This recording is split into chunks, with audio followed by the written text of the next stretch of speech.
I am not Peas Delarize. This is Iggy Magnets, your host, first-time host of Calling the Audible.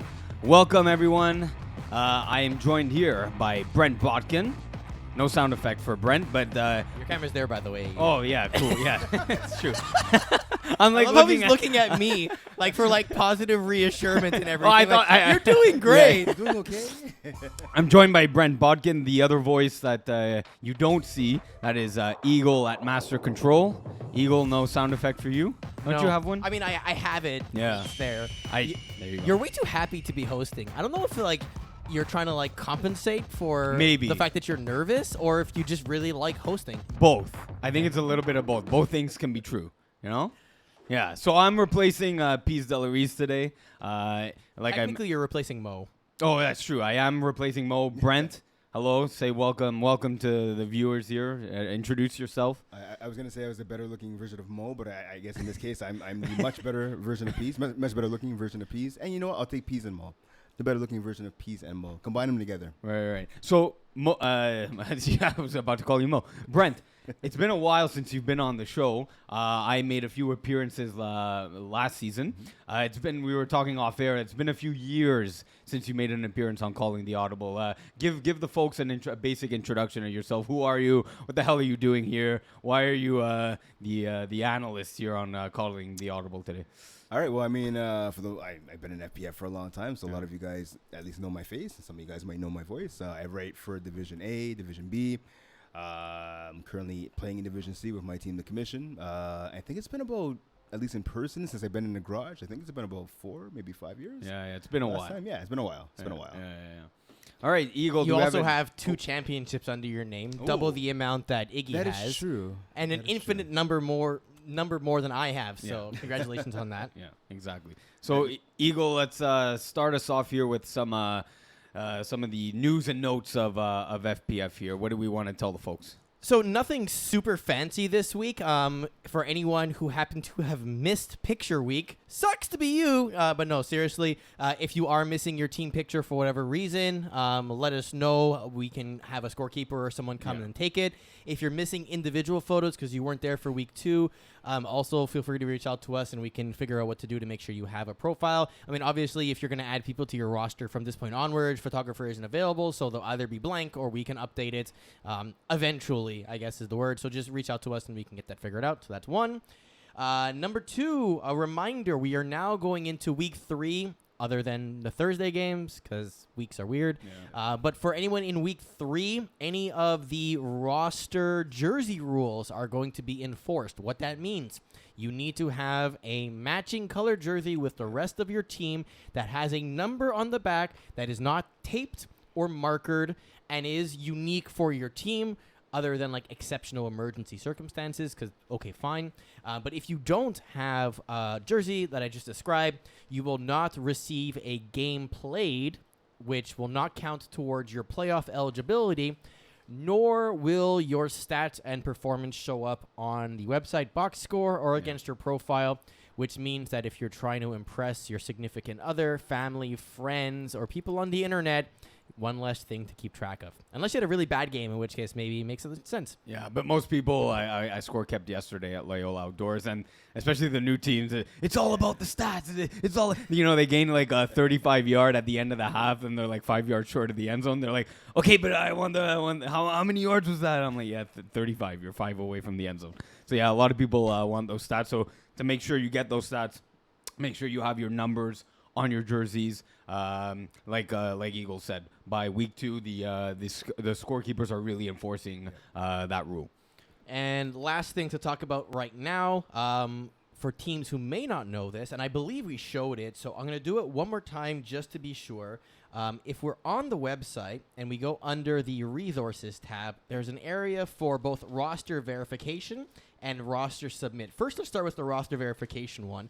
This is where you can check to see if your team is currently cap compliant. So let's say you know what your roster is going to be for your game. So let's say we have Ignacio, who's going to be my quarterback, God forbid. We have Brent Bodkin, who's going to be on my team. We have myself. I'm just going to add random people here. I think Mo has a profile, which will be fun. So as I'm adding players, you're picking between whether their offensive rating or the quarterback rating will kick in. The one who will be quarterback, you pick QB. Everyone else, you pick receiver. And then based off of whoever you're going to select, it's going to compute whether your team is cap compliant or not for whatever division you're going to be in. As I select people, it'll always pick the top 6. So anyone who is less than the top 6 will be shown in red here, which is super nice. And it'll also tell you what your totals actually are. So the roster I just built would be a Division C roster because we are 3 points over the Division D cap. Also, keep in mind, we're not actually validating the quarterback cap. So, Iggy, even though I picked you and you'd be good for Division E, let's say I pick someone else, you would have to check this yourself to make sure you're eligible. Last thing, Co-Ed 1 and Division B, you have a flex cap available. This also doesn't take that into account. So remember, for every 0.2 quarterback rating points over the quarterback cap, you lose 1 point of roster space. We'll talk a little bit about that later on in the show. But basically, this is your way of making sure that when you show up to the field, that you're not going to go ahead and throw away a game because you can't do math. We do the math for you. If ever there's a problem and you need to fit someone, here's where you can click to send us a team rating or an individual rating request. This is very bright as it loads. But basically, fill in this form. This goes into our rating committee staff, and they'll give you an explanation as to why whoever you're asking for needs to be refused the change or what the change is going to be. You can do this for an individual or for a whole team roster, and you can upload a picture, for example, of that verification so we can adjust the correct person. So that's the verification and the rating request tool. Useful, especially when you have subs. You have someone missing, and you're asking the FPF community, "Hey, can you sub for me?" Check their rating. Use the verification tool. And last thing is going to be on the roster submit. So this is for captains when you're going into a game to pre-submit the roster for your game. So you fill in the date of your game. Based on whenever it's going to be. Let's say we're playing on the 19th. And then you would type the name of your team. Imagine we're Iggy and the Brits. I think that's a cute name. Then you pick whatever division you're in. You pick whatever field you're playing at. And then you type in the jersey numbers, first name, last name. So, for example, 14 Iggs. Iggy, what number you were? 13 usually. Well, there we go. Yeah. And Brent, what are you? 51. 51. There we go. Oh, I should know that. And then after you do that, fill in your roster, hit next, and that'll submit it. Well, there's a submit button. That sends the roster over to the scorekeeper. It makes your life a lot easier and technically allows you to start a game, because if the scorekeeper doesn't have your roster, by the time your game starts, you're technically not ready for that game, and theoretically, fixed points should go your opponent's way. It's very rarely enforced to that level, but it's happened. So I would not take that chance because officially that is the rule. Yeah, so, go for it. I was going to say, you know what, so don't be like me, because, again, this is my first year coming back to play in FPF since 2020. So I was used to writing it down on a piece of paper, sometimes an envelope. I had a game last Monday in Papineau. It was a huge traffic jam, so on and so forth. I got to the field, and I did it literally 5 minutes before kickoff, so to speak. And the scorekeeper had it, but he didn't have his phone with him, so on and so forth. Get it done as early as possible. Yeah. Whether you're at work, you're at home, That's at least an hour before the game. Get it done online. It's easy as peas. Just demonstrate it. Just get it done. So it's out of the way. You don't have to worry about it. Also very important, if ever there's a issue where a scorekeeper forgot to put a player on the roster because they missed it, they didn't check in, etc., well, this actually has a history in terms of, well, I submitted my roster with him on it, the scorekeeper screwed up, versus it's going to be a he said, she said conversation where, well, no, I didn't get it, or we walked up to me, we had to do it on the field, this and that, blah, blah, blah. This gives a paper trail for all those requests that are going in for the roster, so it allows you to justify if ever there's a mistake on that roster sheet of what's actually going on. Yeah, exactly. And then just to wrap it up here for the last bit of introductions. So yes, technically by rule, 6 points could be awarded to the other team. What was being done, or at least applied yesterday, was a 5-yard delay of game penalty for the teams that did not submit the roster, and the game was already starting at 8:02 instead of 8 o'clock. Teams were being penalized for a delay of game. And you know what, Pease, can you go back to that previous screen where we had the roster verification? Pease is the producer for today. Sorry, my bad. Don't worry, My apologies. Okay, so I've played tackle football with Mo, and I've played flag football. I was on the first Montreal's finest team, and how was Mo? 77.8 on offense. I love you, Mo, but really, 77.8. really? Well, he's also a 56.1 as a quarterback, which Yeah, is probably that's way more too correct. high. It should be like a 35. I mean, I know that's like a bare minimum, but my God, like Yeah, the offensive rating. I never saw Mo play, but I understood that he was like one of the top rushers in his day, right? In his heyday. He was one of the no. Look, he's a decent rusher. A rusher, he was tall, and he's Right. long. that was the thing, and I'm not going to shit talk Mo because obviously I wasn't around when he was like Right. at his prime. But my understanding was his advantage was because he was tall, he would effectively defend the middle of the field, Right. which allowed the defense to basically play high-low Right. with floaters playing, overloading whatever side they wanted. So that was his strength, not because he was good at getting sacks. I'm just surprised at the offensive rating. I got it, but I'm just surprised like Brent, like you. I'm That's what I'm surprised the saying. offensive rating is like 11 points higher than the defensive one. Like, Eagle, I'm speaking to your point 100%. Like, he would put his arms up in the air. Mo, I'm a short guy. Mo, I think is what, 6'3", let's say, maybe 6'4". 6'4", yeah, he's tall. He has that long reach, right? So it gives him maybe a 6'9", 6'10" reach. Quarterbacks would have trouble throwing it over him, course. so they have to sidearm it or run to the side to throw it around him. And Yeah. I mean, that defensive rating, you know what? I'll give him credit. The defensive rating, I think, is a little bit low, but that offensive rating, he's almost an 80. That's The man had no That's hands, high. no speed, in tackle, in flag. We got it. We I love got you, Mo. to. I We got to love you. put that to the test. But first, we're gonna put to the test our knowledge of the women's division as we started off here, calling the audible with again Iggy Magnets, Brent I Botkin, have to bring this up, by and the way, Eagle. because many people have not seen this. But That's Exactly. That's why the rating is 77 right there because of that picture right there. It's Mo, of course, broadcasting tonight with the Montreal Alliance. So congrats to Mo on that again. But yeah, swinging over to the women's division. Team Villa had their first game of their FPF careers. Yep. We're not going to get too sidetracked with this, but that first game is always a memorable one. I don't know about you, Brent, but I definitely remember my first game. So for them to go out, as we see on the scoreboard here, really taking it to Red Nation. Red Nation, one of the finalists in last year's women's division or Tier 2 conference. Yep. They made it to the finals. They lay a whooping on Red Nation. I believe 5 or 6 interceptions, no touchdowns allowed against on the defense. The only touchdown by Red Nation was actually a pick 6. So the stifling defense of Villa showed up on Monday. I believe it was Monday night at Stade Papineau. Yeah, I had a chance actually to talk to, I guess I could call him, he's the head coach, Gino DeFazio. Right. We had a little practice on Saturday afternoon, and he told me he was going to have a practice after with his team Villa, and I can tell you firsthand he had them well prepared. Yeah. And you can see by the scoreboard. I mean, 4 touchdowns for La Pointe, and she did a good job of, as Gino does, spreading the ball around to multiple receivers on offense. That's what I noticed. Yeah, you have some quarterbacks who throw to 1 or 2 receivers, and maybe they'll give a toss here or there to whoever else. But she did a good job of keeping everybody involved, which is key. And especially when you have a young team like that, some players playing their first ever game, like you're talking about, you have to keep everybody involved and motivated. Yeah, exactly. Keep them involved. Keep their head in the game. 'Cause Yeah. maybe sometimes they're a little lost out there. So to stay focused, get the ball in their hands, and that's exactly what I saw too. I saw a nice distribution, a nice balance. But really, like I'd say what really stuck out to me, the 6 interceptions. That's a really strong defense against a pretty veteran team in Red Nation. They have Vanier experience playing flag football. They played last year in FPF. This is a bit of a demoralizing loss for them, I'd say, for Red Nation.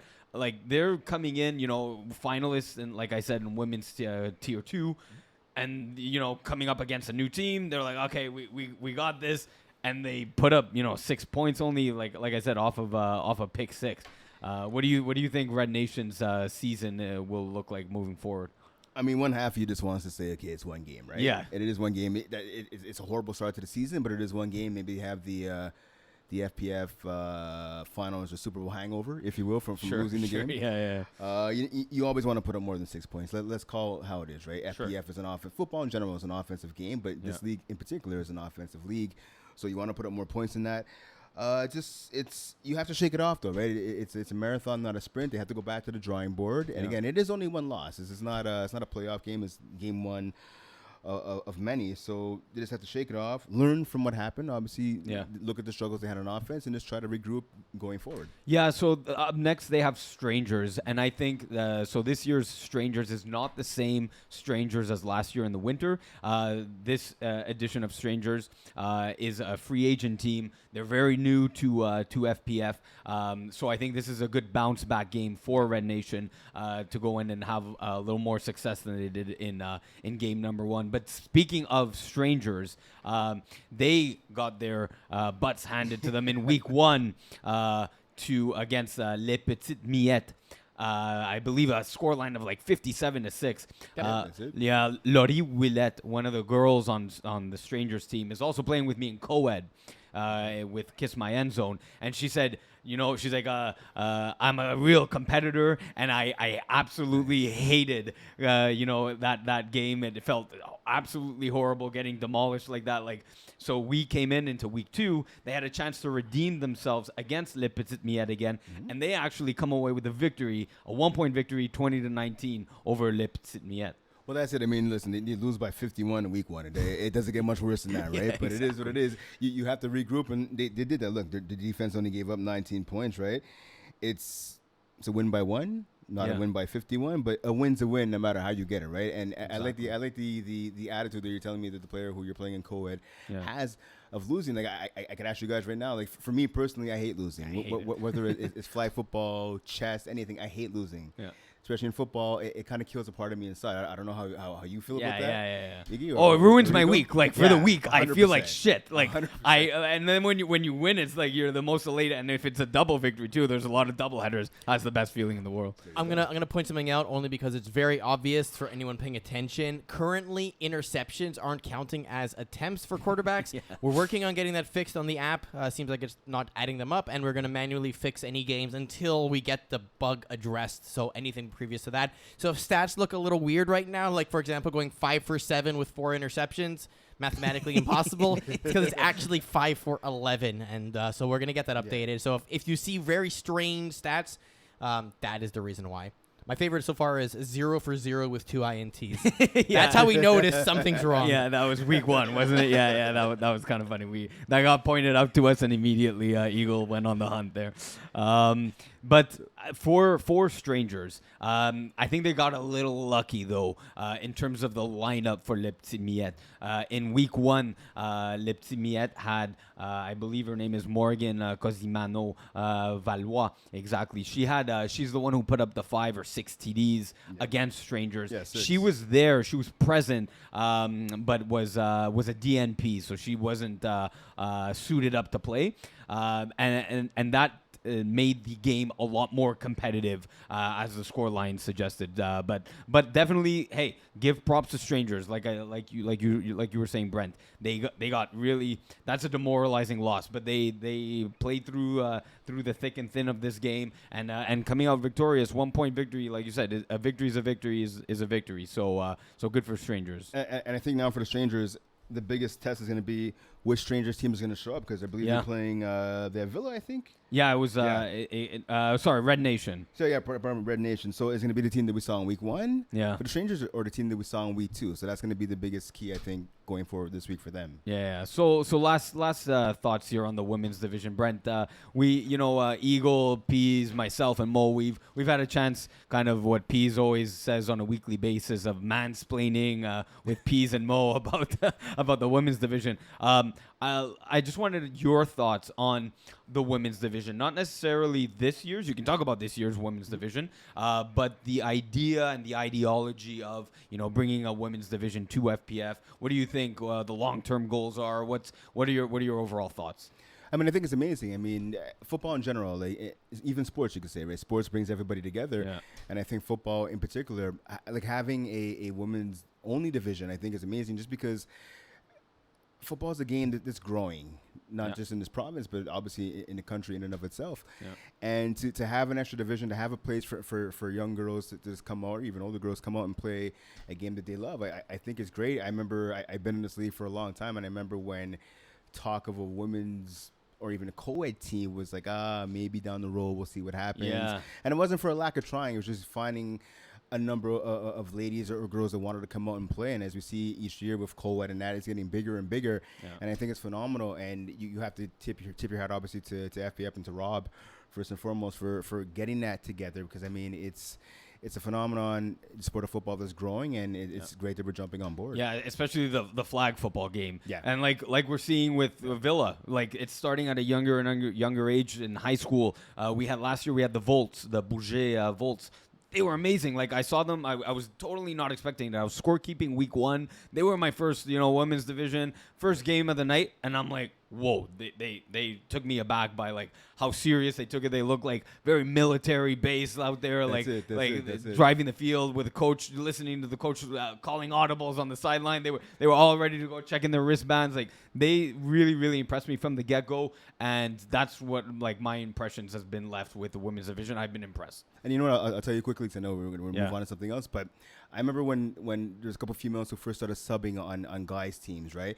Yeah. And a lot of guys, some of them obviously looked down on the females, or some of them they weren't sure what to do. Should we get physical on defense? Right. Or they would expect them not to be super fast or to have not that great hands. Yeah. And you would see some girls just blowing by guys for touchdowns or getting the INTs and that.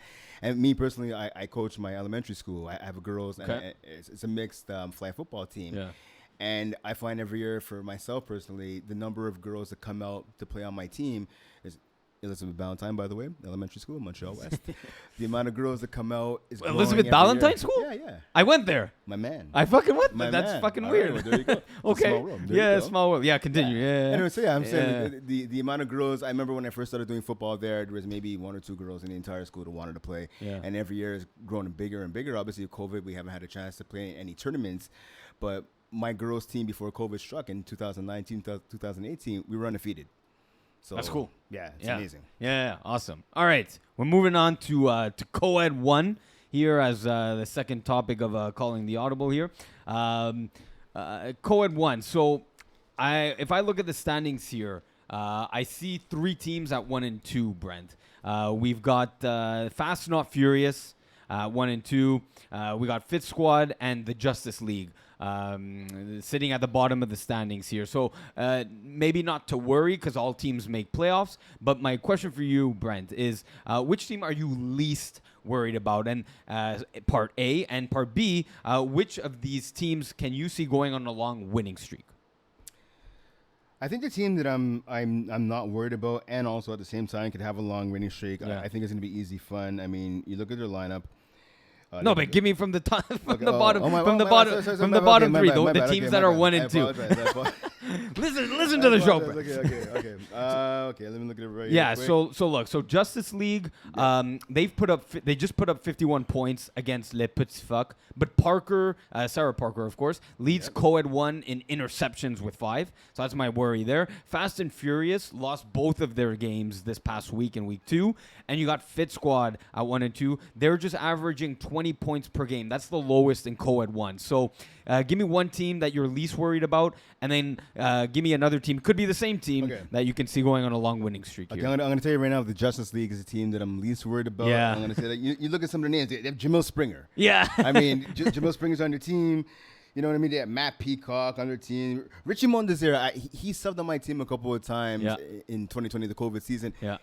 I played against him a number of times too. He's an extremely underrated player. I was just going to say the one word, underrated. Exactly. 100%. You could put him on an island at corner and he'll lock down his guard. You put him in the slot. He's able to cut off the underneath routes.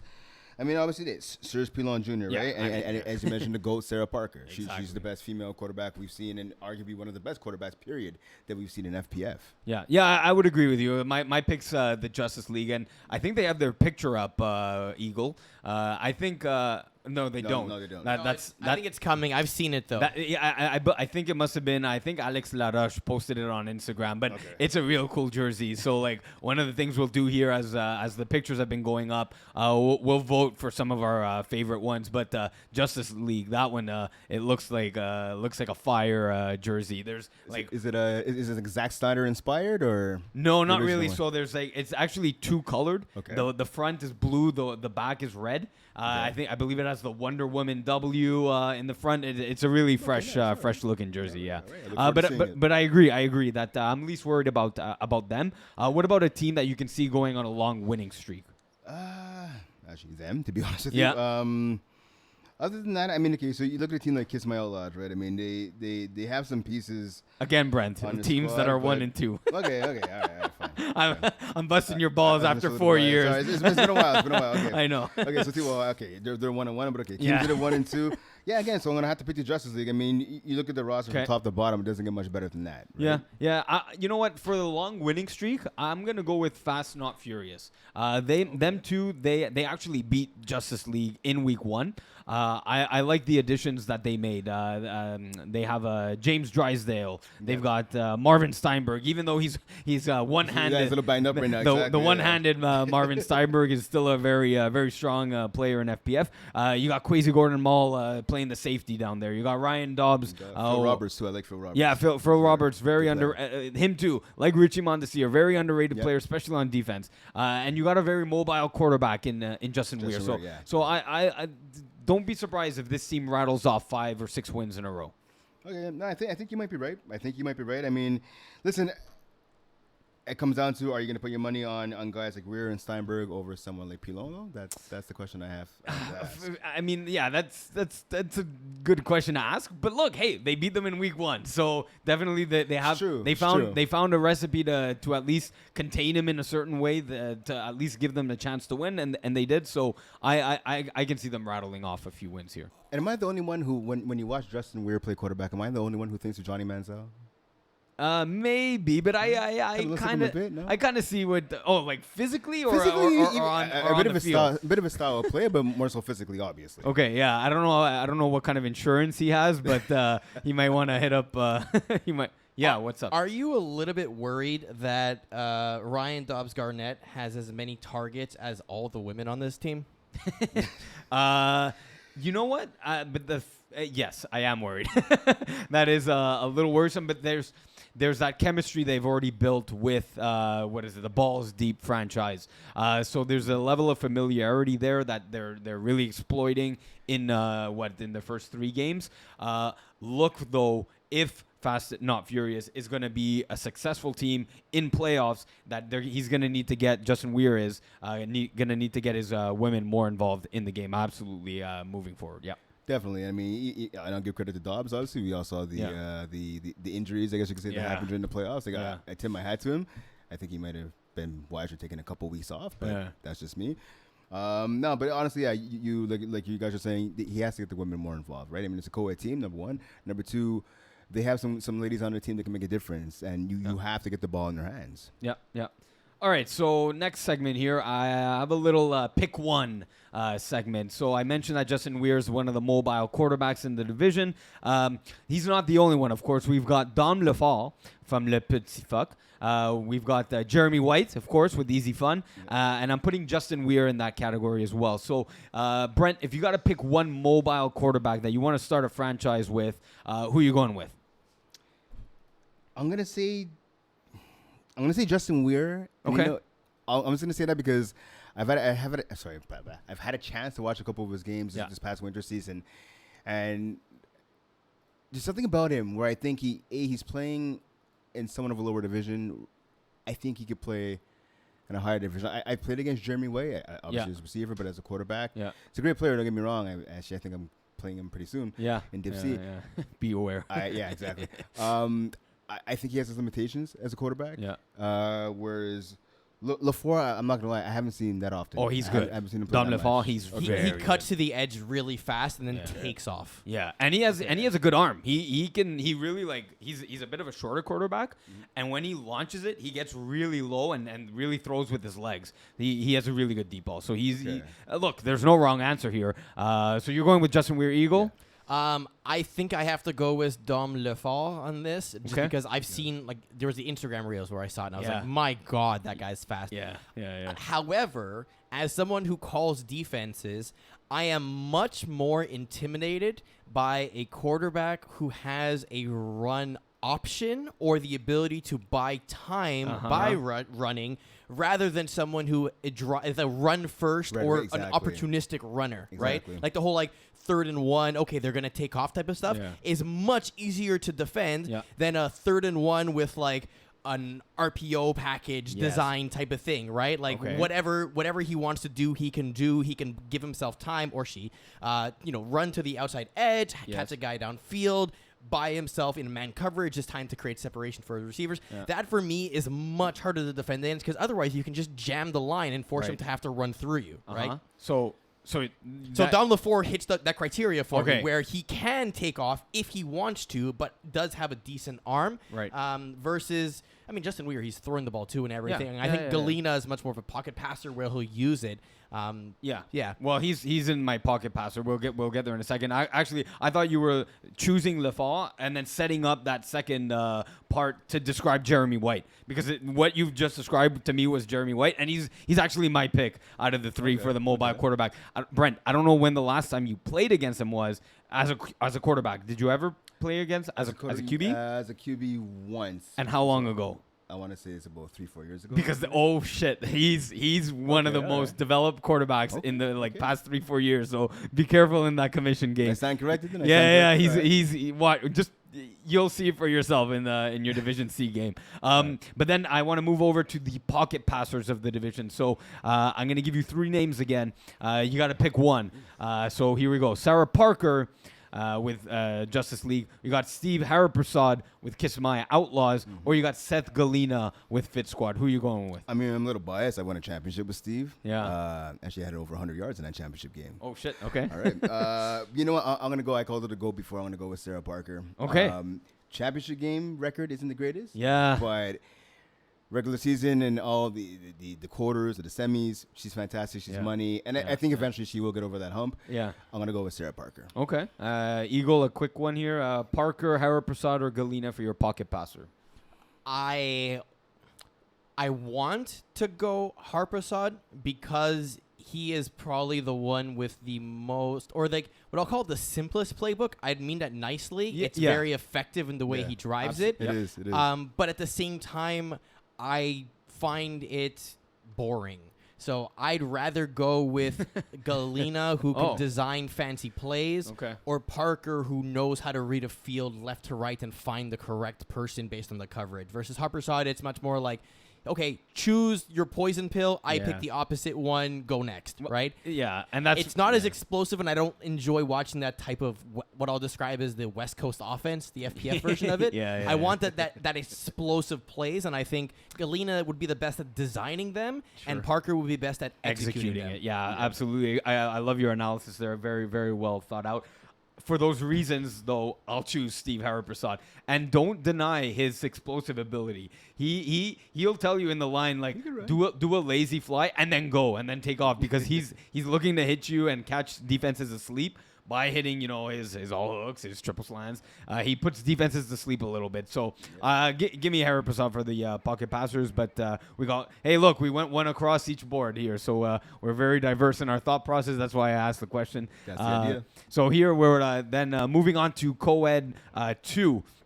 Brent, there's a lot of new teams in Co-Ed 2. We've got Sneaky Snakes. They're a team with some NFL named players that have signed up with FPF.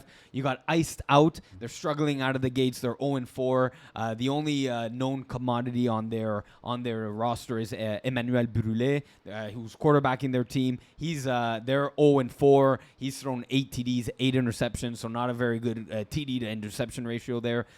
You got Gorillas at 1-1. They've got 3 or 4 pass players from FPF, including Jeff Brown. I don't know Jeff Brown myself, but he goes way back. I checked. No, that's a different Jeff Brown. Oh, it's different? Whoa, No, really? this guy goes way back in the. Yeah, but is it my Jeff Brown or is it the other Jeff Brown? I don't know if there's two. There's 2 Jeff Browns. He's one of them. I don't know which one. Go and look for it. So Igor, we're talking about Gorillas. Jeff Brown, the usual snapper.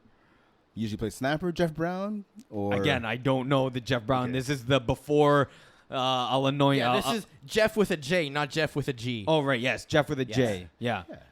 I it's still a don't know the regular Jeff Brown. context. This is a before I had a T's. Jeff Brown on my team. Okay. But not this Jeff Brown. The Okay. Jeff with a G Brown. My point People is confuse it all the time. It was really hilarious. right. My point is there's some experience This guy. on the roster. Yeah, yeah, Senor yeah, Jefe. yeah. Sure. Again, before P's era thing, before Iggy era. The Gorillas 1-1 with 3 or 4 past players. You got Blue Wave at 2-2. They're a brand new team with 2 wins already out of the gate.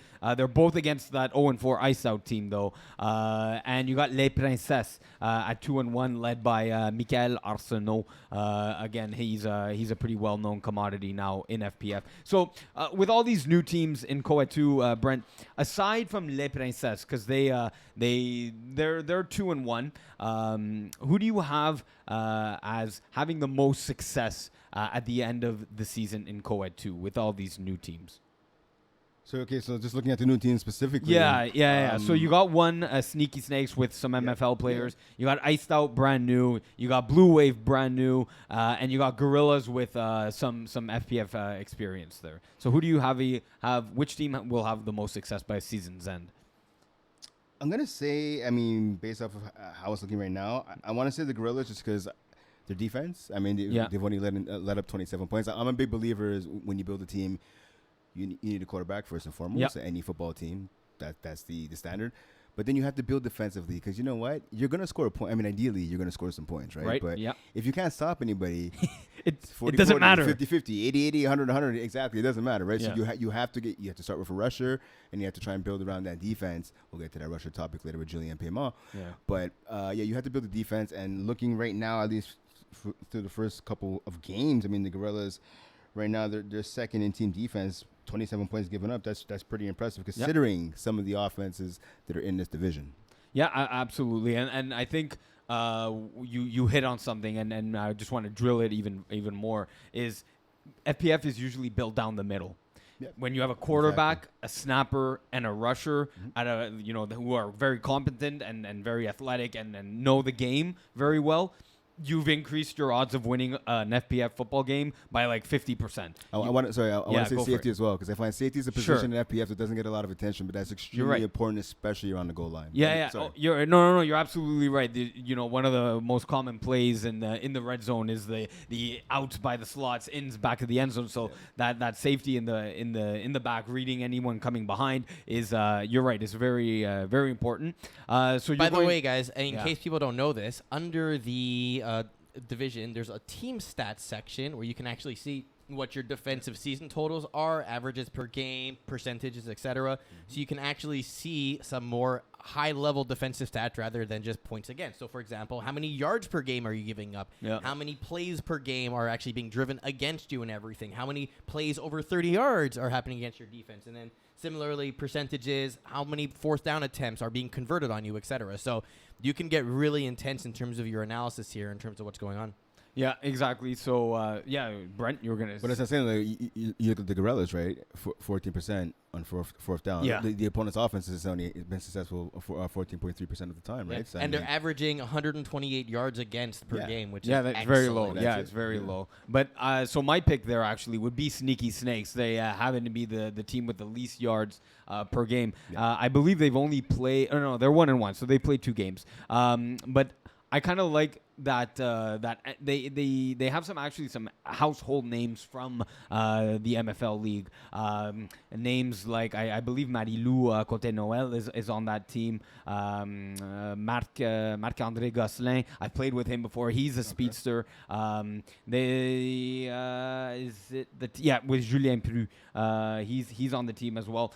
Quarterback David Brisson. He's let's say a rough quarterback. He's by what I mean by that is he's still working out his development as a quarterback. He's not a natural QB. He's more of a natural receiver turned quarterback and giving it a shot this year. After one game, 4 TDs, 2 interceptions, 150 yards, completing 73% of his passes. That's pretty good. That's definitely going to win you some FPF games. So I like Sneaky Snakes from that group of new FPF teams to have the most success. Probably I would seed them in around the third or fourth seed by season's end, and definitely going to make everyone makes the playoffs. But I see them doing maybe some damage down in the playoffs. So as we go along, one of the teams that we didn't yet mention are 3 Hunas. They're top of the standings at 3-1. Brent, very easy question here. Are they your Wow, early? that's a big roster. Holy. Yeah, 13, it's 9, 10, 11, No, 12, like 13, 14. they couldn't shift over, like the back couldn't shift over a bit to the left, maybe the bottom a bit to the right. But put it like this: they have Yeah. enough for a CFL to field an offense or a defense, and have an extra guy come up or a lady come off the sideline For special teams. Yeah, exactly. Well, yeah, actually, their winter roster did pretty much have an offensive unit and a defensive unit, so it looks go. like they're replicating that. They're 3-1 on the season. They're top of the standings as after 4 games of their schedule. Are they the early season favorite, Brent, in your eyes for Co-Ed 2? I mean, you have to say yes. I mean, you look at their offense, right? They beat the Sneaky Snakes 19-7. They beat Iced Out 39-6. I mean, right now, I mean, they're shutting things down defensively, right? I mean, Yep. not to say they're playing the best of the best yet. I mean, look, guys like the Sneaky Snakes and Iced Out, again, it's a big. Oh, pardon me. Oh, you It is you the- unplugged yourself. Unplugged myself. All right. Plug yourself back We're in, good Brent. to go. Yeah, all right. So, I mean, it's early in the season, right? Teams are working out the kinks offensively, Yeah, right? yeah. Teams are developing. So, still, the fact that you let up 13 points in 2 games, that speaks volumes. Yeah, and from that picture, there's a guy there on the bottom left is Nicolas Pierre-Mas. That guy. This picture doesn't even load every time I click on it. Are you That's serious? amazing. Yeah. Okay, it's that heavy. It's so heavy with people in it that it's breaking the FVF page here. Yeah, Nicolas Pierre-Mas. Look, he's only played 2 out of the 4 games, but if he's on the roster full time, my God, that is a scary guy to have on offense. He played in the winter season with Team YS. This guy, I believe, was either receiver of the year or definitely made the All-Star team. This guy's plays for Bishops, I believe. One receiver of the year with like Bishops and U Sports. That guy's a difference maker. So if he's on the team, give me 300 to be the favorite for Co-Ed 2. Well, that's it. And you look and talked about the defense. Obviously, even going back, they held Iced Out to 12 points in the first meeting. Yeah, they gave up 32 to Les Princesses. Pardon me. Yeah. It's week 1, whatever. But speaking to your point about their offense, I mean, look, okay, 20 points, 58, Yeah. 19, which isn't great. But when you hold a team to 7, 19 is more than enough to get the W, and then 39, right? I mean, their offense looks legit and scary. So I mean, I think they're definitely a team. Right now, they're in first. They may hold on to that the rest of the way. I think so. Like you're saying, they're when they need to put up the points, they can, and when they need to shut it down, they can. So a very versatile team. That's a dangerous team. Is one that can win in multitude of ways. Exactly. So yeah, I agree with you. They're my early season favorite for Co-Ed 2. So Brent, we're moving on to Division A. As you mentioned off the top here, that's one of the divisions you're writing articles for, right? Yes, Is sir. Division A, exactly. So, so as we dive into Division A, the one thing that I was shocked by looking at the standings are Braves. They went 0-2 in week 2. They fall to 1-3 on the season. This is something I've never seen, Brent. A 1-3 Braves team at the bottom of the standings in Division A. What do you think there? I mean, usually 3 losses are the most you would have in a season, right? So, Yeah. I mean, at this point, it's Yeah. obviously it's time to raise a bit of a red flag. Again, I talked about the rusher earlier, Julien Paiement, and it was talked on last week's show, right? His decision choosing between the Braves and KGP. Obviously, he's going with KGP.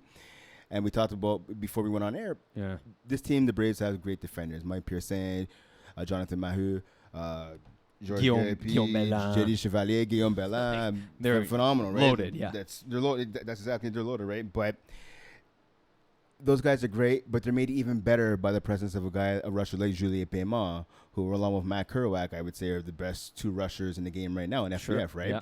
Yeah. So losing that, as you can see right now, look at their stacks. They have 2 sacks, one by J.D. Chevalier and then Mike Pearson.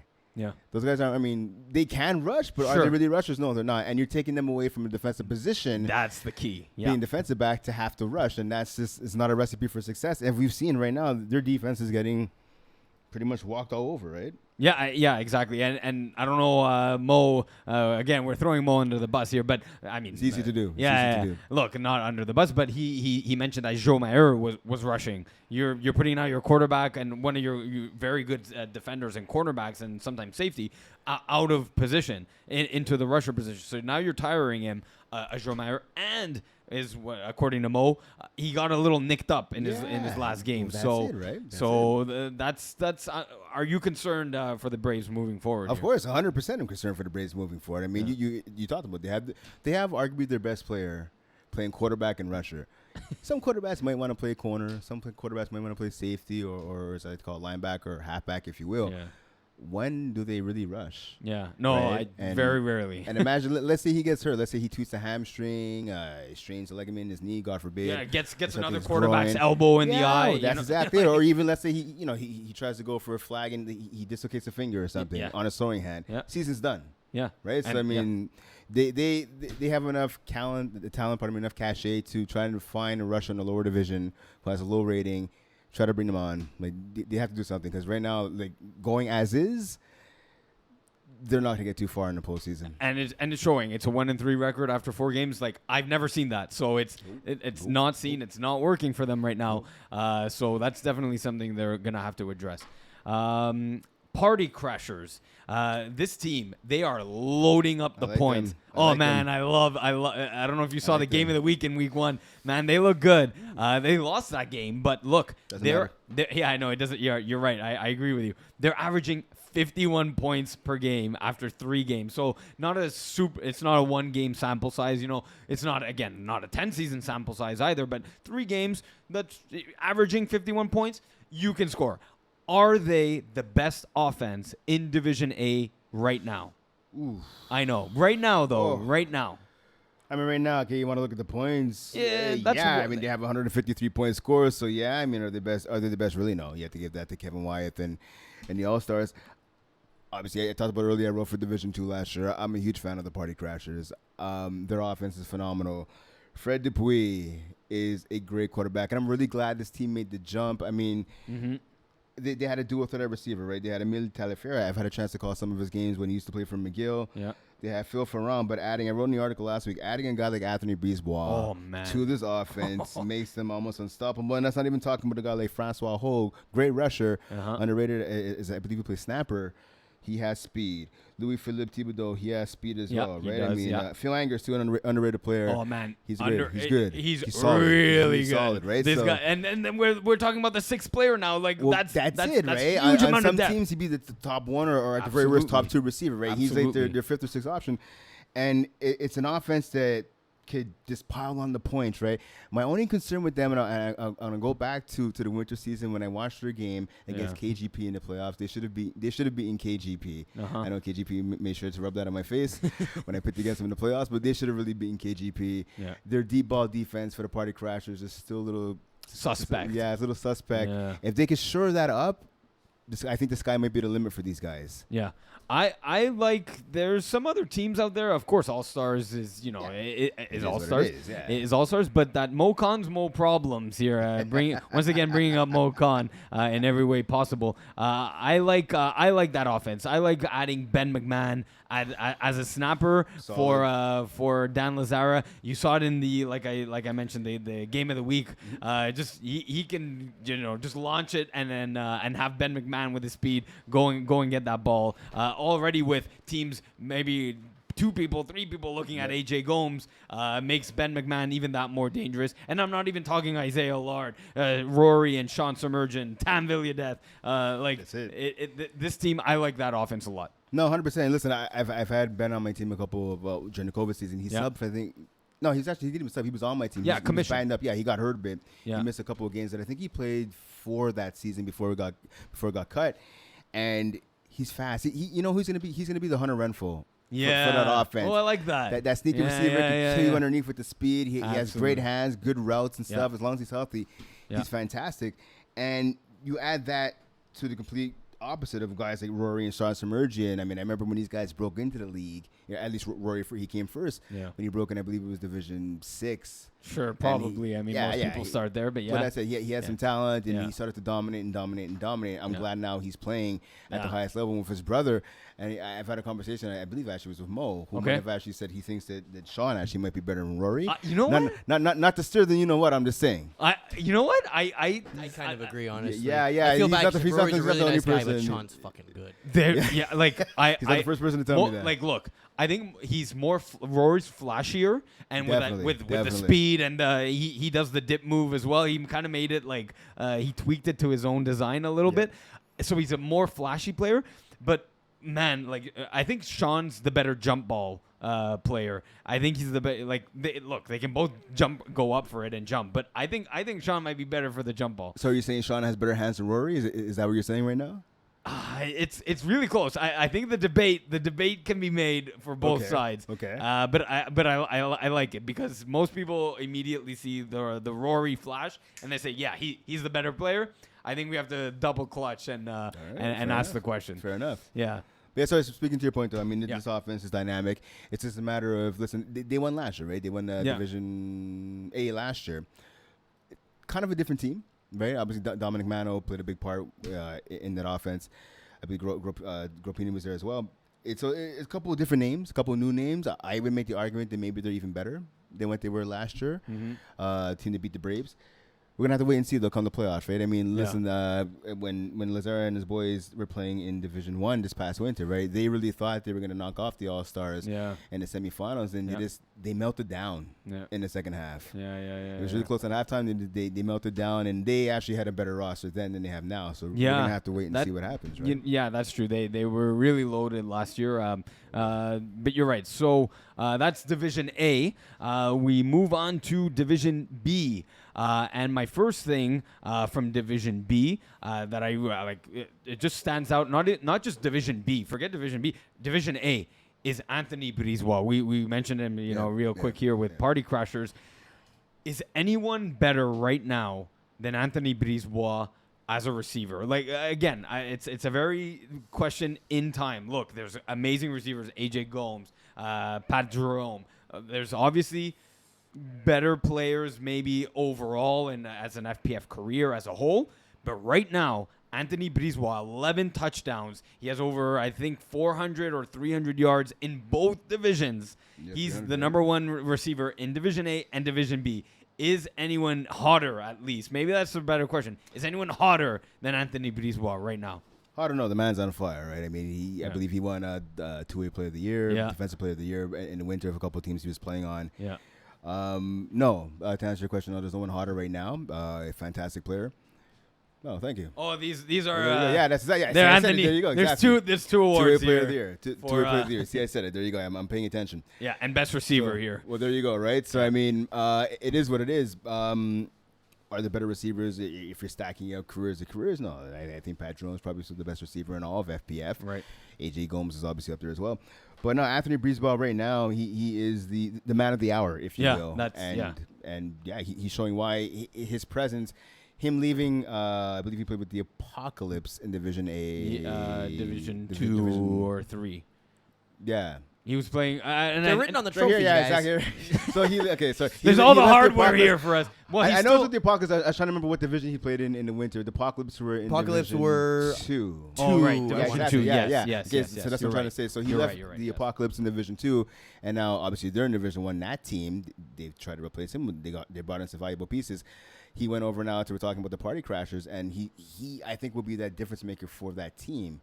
And again, to answer your question, there's no one hotter right now in FPF, I think, than Brisebois. Although, just because they just changed team names, so maybe it's confusing us. So Division B, he is playing with Jeff Rosenblatt again, but with Thor's hammer. Thank you. That's exactly. Yeah. So he's still playing Division B. Of course, he's the league leader right now, or the division leader in touchdowns. Yeah. I think it's all of them. I'm just gonna bring it up here. If Eagle didn't. You want to get the stats for Div 2? Yeah, I have it right here. Yeah. He has 20 catches, 323 yards, and 11 TDs. Yeah, it's all number one. He's tied for number one with Chris Millard for receptions. He's number one in receiving yards, 323, and number one in touchdowns with 11. So the guy, but not number one in targets. Yeah, so got to feed him the ball more. There you go. Feed him a bit more, Jeff. I think everyone wants to see that. Everyone wants to see. By 2. Yeah, everyone wants to see breaking records, right? Everyone wants to see more. Speaking of records, I think there was a Facebook post there. A lot of people want the trophies and the record. Don't start with me, please. I try and fuck with Eagle, but then Eagle just I learned my ways. I know. I have all the answers. I just don't have the manpower to deal with it. Yeah. So that's Anthony Brisebois, our hottest player in FPF right now.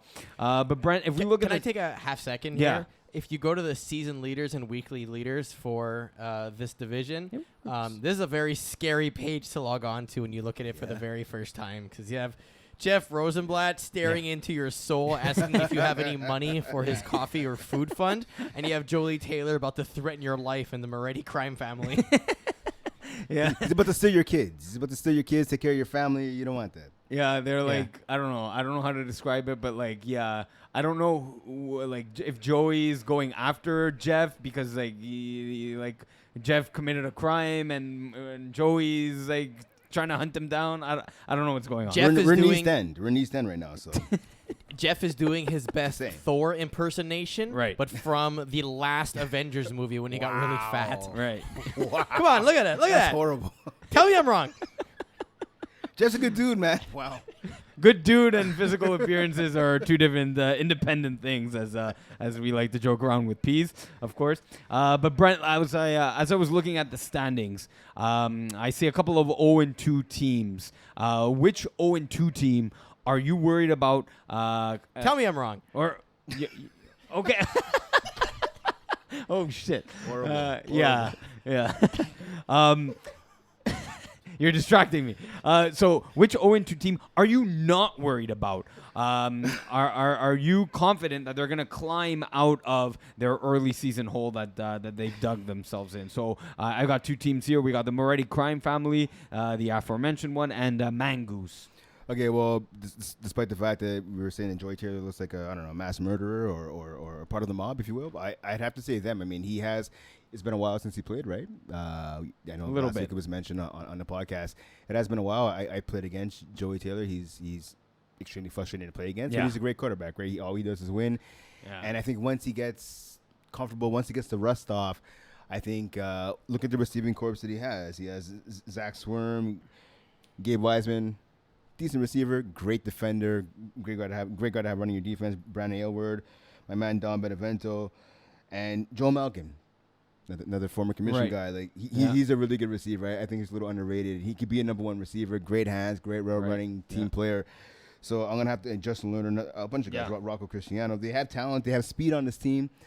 I think that's a team that once again Joey Taylor kind of gets everything settled. Yeah. They'll be good to go. Yeah, I think so too. I think you guys talked about it last week on calling the audible that there's like maybe a bit of a motley crew here for Joey Taylor. I don't agree with you guys at all, man. Like this is a team built for Joey Taylor. Like the Brandon Alward, the Justin Lerner, the Rocco Cristiano, the Zach Zwerns. I think even Gab Weissman's on the team. This is like a team built for Joey Taylor. So I agree. I'm not worried about them climbing out of that 0-2 hole they've built themselves. Look, we talked about Braves in Division A. They're 1-3. The B Raves though yes. are 3-0. So it appears that a division lower. Also, can we just praise this picture here? Wait, what the? This is awkward. This is a very awkward team picture. What is going on?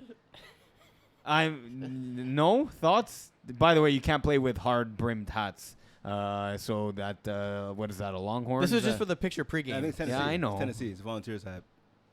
This is awkward. Yeah, It's weird. it's like they're trying to social distance, but they're not. Yeah, Kind of. I don't it's know. weird. Yeah, they Yeah. win. I mean, They're winners. Anyway, so look, so B Raves are 3-0. It appears that a division lower is enough to make up the difference for that not so healthy Joe Mayer. So, do you agree, or are there any Division B teams that can capitalize on Mayer not being 100% healthy, like some Division A teams are? Brett, I before you mean- answer that question, quickly here, I do want to explain because this is that exact example we were talking about earlier.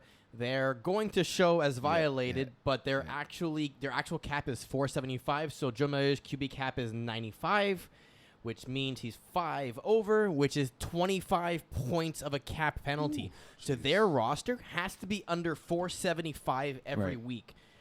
This In comparison, yeah. that roster is still stronger than the Mangoose roster.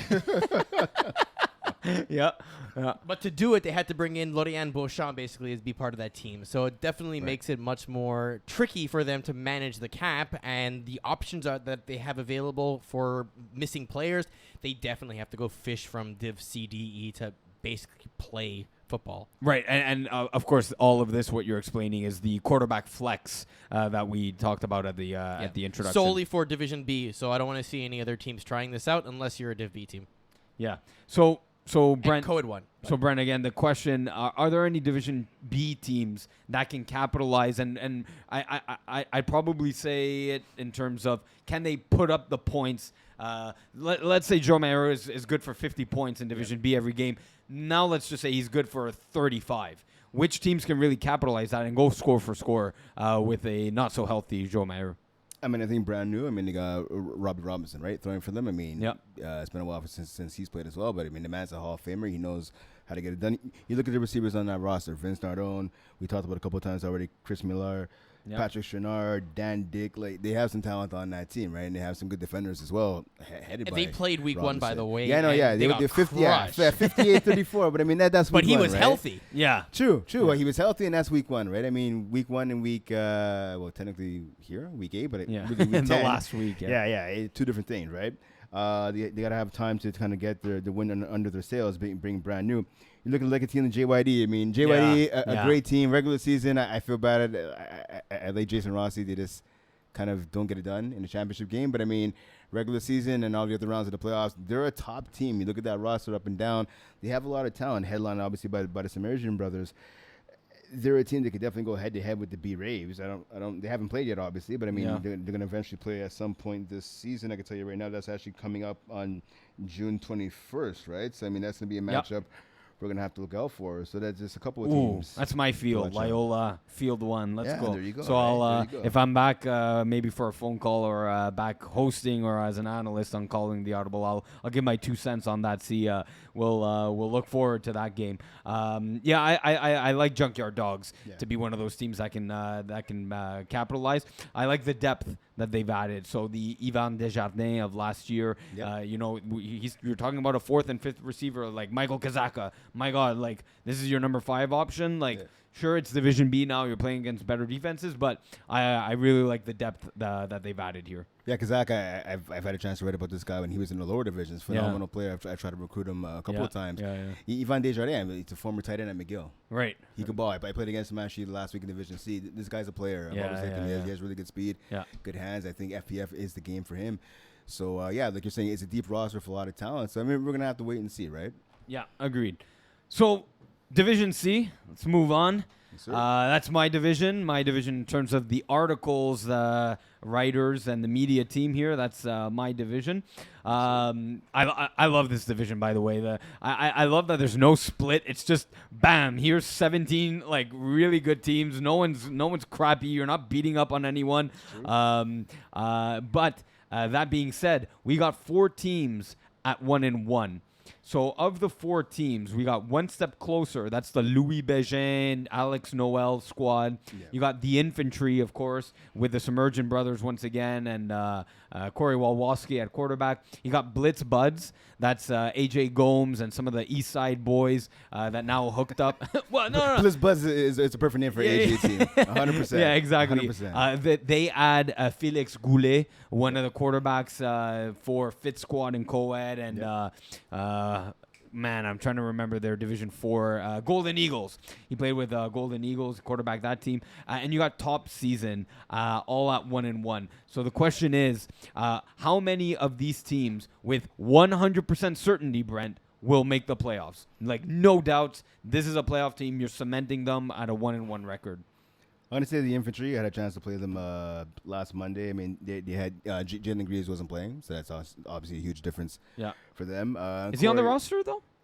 He was last year. Yeah. Well, him and Corey are tight. Like, that's Corey's boy. Okay. So, apparently, from talking to Mo, he's supposed to be on the roster. I don't see him on the look. He's not officially. No. Look, he's not officially on the roster page. I'll just that's the limit of the information I'm aware of. Again, he did play in last year's spring. Again, they were Division C as well. But yeah, okay. So the infantry, that's definitely a playoff team for you. Any other teams? I'm gonna say Blizz Buzz. I mean, I don't think AJ is gonna have a team that's not gonna make the playoffs. Right. I mean, if he's quarterback, probably not. But I mean, he's not quarterback, right? Right. So I think he's gonna be able to will those guys. It's a talented team, right? To postseason. And I could even say maybe even top season. Maybe they're a veteran squad, right? Yeah. They've been around. They know what it takes. They have a lot of talent on that team. Yeah, So I could definitely absolutely. see top season qualifying for the postseason. Yeah, I'll give you. So if the question is 100%, I'll go the infantry in top season. Okay. I really like Blitz Buds. I really like, especially giving someone like with an arm talent of Felix Goulet Well, that's it. the weapons of.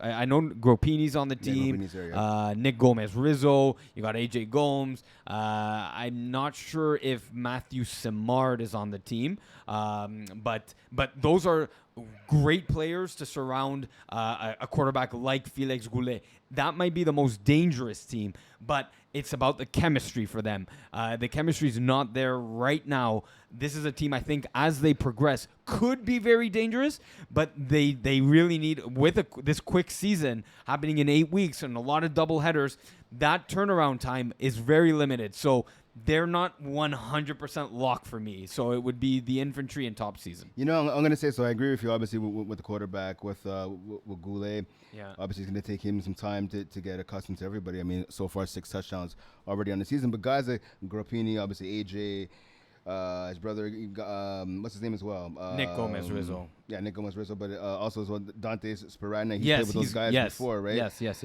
So as Alessandro Barzoni. Oh, Barzoni on the yeah, team those too, guys are all yeah. like St. Leo guys, right? Yeah, so, I mean, yeah. there's not gonna The be, Cougars. Yeah, but that's it, right? So I don't think they're going to need too much time to gel as a unit. Obviously, with the quarterback, it might take a bit extra time, but as a unit of receivers, and as a unit of defenders, I don't think it's going to take too much time. Yeah, it's definitely a strong squad. I'm just not 100% lock just yet.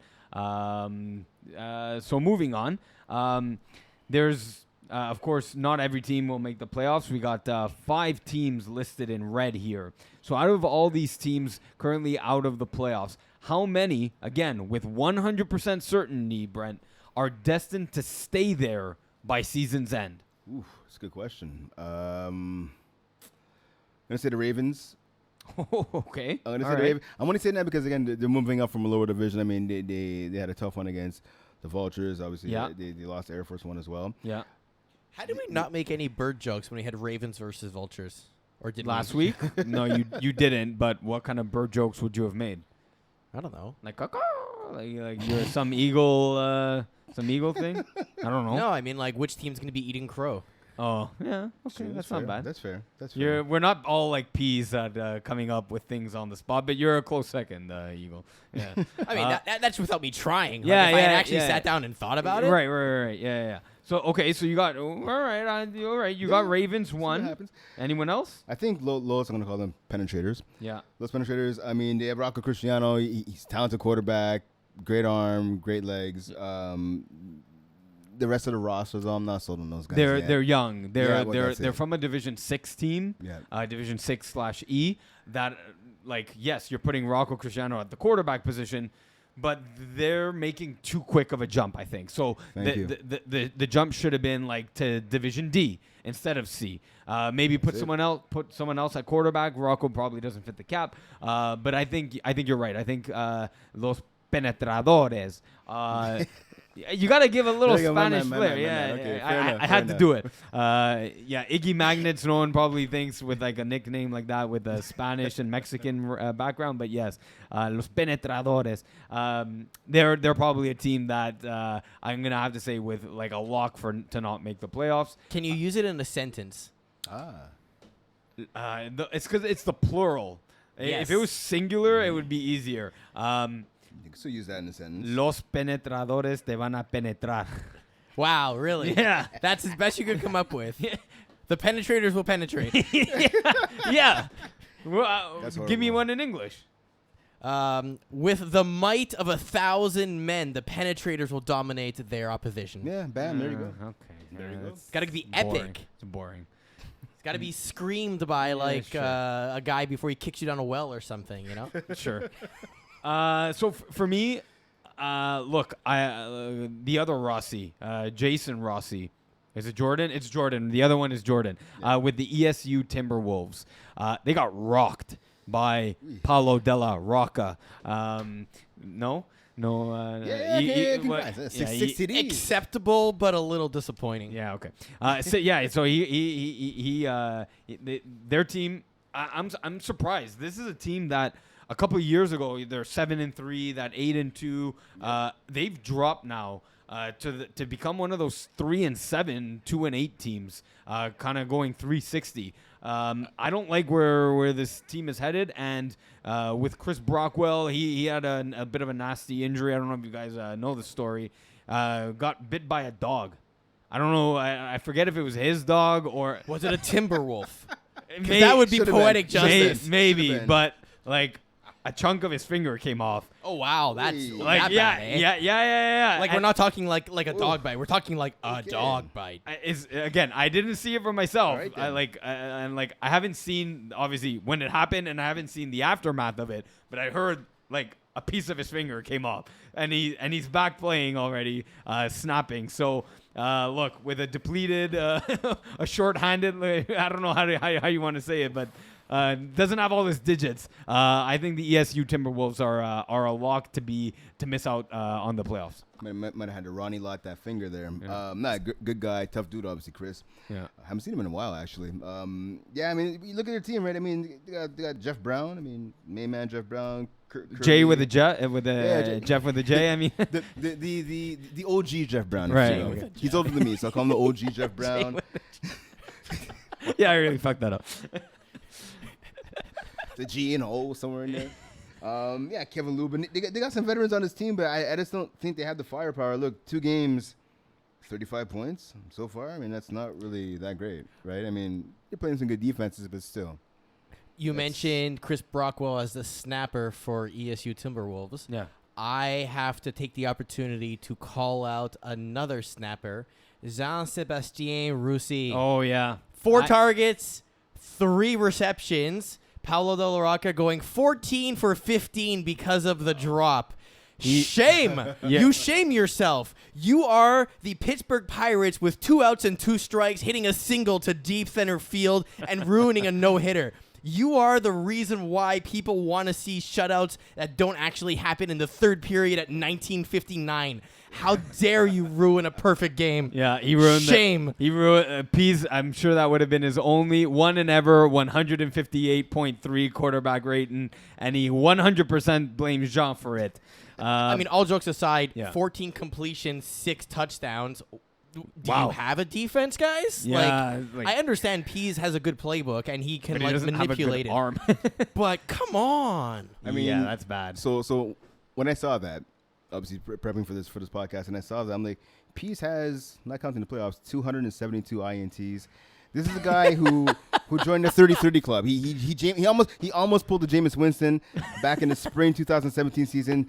30 TDs, 29 interceptions. Yeesh. He almost Jameis Winston himself with the 30-30 club, and he throws 6 TDs and 1 incompletion. Like, hey, credit to Pease. Yeah. Pease is my man, and I'm glad to be filling in for him and whatnot. But that's impressive. But again, where's the defense? Like you said, where is the defense? There's scroll a little down for that 30 for 30. Yeah, Eagle. I saw it. Yeah, You're yeah. 30 and 29. Yeah, that's. There's also a yeesh. 1919 season. That was a fun one. Oh my god.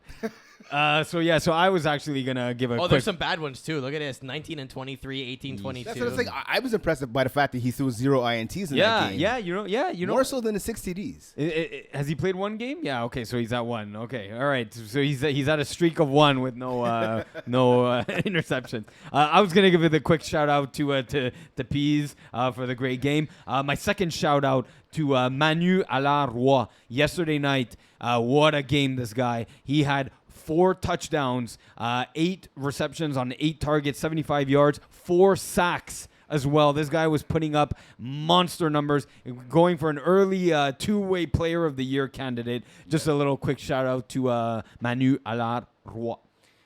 So as we move along here to Division D, we first have a storyline brought to you by the Selwyn House Old Boys. Where I don't get to, obviously we're limited in terms of the number of games that we can see. But luckily we have people that are playing in multiple teams, and then I get to see those people, and they get to tell me what they saw when they were present. And one of the storylines here for Selwyn Boys is that they caught a touchdown, no one around the guy, holds the ball for 10 seconds. It's kind of like looking around, like wondering what's going on. And Joey Notaro from Hot Sauce Sports was telling me the story. He's like, 10 seconds, he's just holding onto the ball. And then all of a sudden, does a Gronk spike and gets flagged for celebrating. Like, these guys don't really, it's their first season. They're just getting used to the flag game. They've played tackled football before, of course. But I was scorekeeping them last night. They tell me, we're just getting used to the whole flag concept and like flag guarding and whatnot. And I'm like, I heard about the Gronk spike. And they're like, I'm like, you can't celebrate like that after touchdowns. It's who was it? I don't know, actually. I'm gonna go find out because this is fun. Yeah. So actually, yes, because it was in the Undertaker's game specifically. It must have been a Sunday night game. So what Pease is gonna pull up? What Eagle is prime time game then, right? Yes. So what Eagle's going to pull up here is the scoreboard. And for those I'm going back, and it's funner. It's easy for me to find. Oh, okay, yeah. So, what he could have done is gone to the scoreboard and then look through the play-by-play. So, if you're new to Division D, Division E, like Selwyn boys are, you are able to see a breakdown of all the plays that were inputted by scorekeepers. They're struggling after the game. It's probably either Harry Morovich or a Alessandros Varivagos. So let's go check this because you're actually doing it properly. Here's the OC and UR list. Oh, right. Yeah. Oh, you're and doing then it under there. You'll see what the current tracker actually is of who has which ones, and it would have been mark? that's Neither? flagged. That's flagged as a OC, objectionable conduct for it's supposed to be. the Oh celebrating. yeah, OC. Yeah, it's sorry, it's the wrong person. Colin Ruff. All right, we're calling you out. So yeah, he did the Gronk spike there. You're not allowed to do that. That was a penalty and an OC for him. But if I actually take a look in Division D, I was really looking at the quarterbacks. The top 5 quarterbacks. So it was a little difficult for all the other divisions to do a quarterback comparison because a lot of teams haven't played the same amount of games. I noticed that all the top 5 quarterbacks have played 3 games already. So from the top 5 quarterbacks in Division D, who are you drafting to insert into your team's deep playoff run, Brent? Ooh, that's a good question. I played in the first FPF Cup with Jean Lucier. Yeah. I don't know what he brings to the table. Obviously, everyone knows Marc-Andre, great guy. Improving as a quarterback, too. But to answer your question, I'm going to have to go with Michael Holtis? Hyotis. My bad, Hyotis? Yeah, from the Glory Boys, Glory Boys. the Don't Be Dicks team of winter 2022. Thankfully, they're back. It looks like they're tempering their emotions a little better this year, and rightfully so. He's right now the number 1 quarterback for TD's throne, at least. So you're going with Hyotis. Look, I took a look at, on Monday night, La Cité de Jetons. I saw Jules Regimbald. This guy is probably the best natural thrower of a football in the entire division. And that's a division, of course, with what's his name this year? Is he still Buccaneer? Because, he's Jared Buck? No, not Jared Buck. Buccaneer on lockdown. Although if the rumors were true, it was very close to being Dolphin. Would it have been Dahl, like Daul? I'd come up with something clever. Yeah, Dahl. Anyways, so I'm going with Jules Regimbald for a quarterback that I want to take into a deep playoff run. This guy threw like a pass from they started their 10-yard line. Maybe they moved up 5 yards. So 10 yards back from the snap, throws a deep ball to the back line of the end zone. Wow. It looked like a Russell Wilson rainbow ball. Receiver tiptoes back of the end zone. Beautiful ball. Did it maybe another time too. This guy is a natural thrower of the football, natural quarterback. Give me this guy to lead my team to a deep playoff run. And so that's a good point that you bring up, because I want to ask you, ask the both of you actually. Yeah. So obviously having a chance to write for different divisions, you see a lot of ball, right? Sometimes either I'm playing a game, or I'm going to go by to check different games for the divisions, or sometimes just I'm in the area, stop by, say what's up.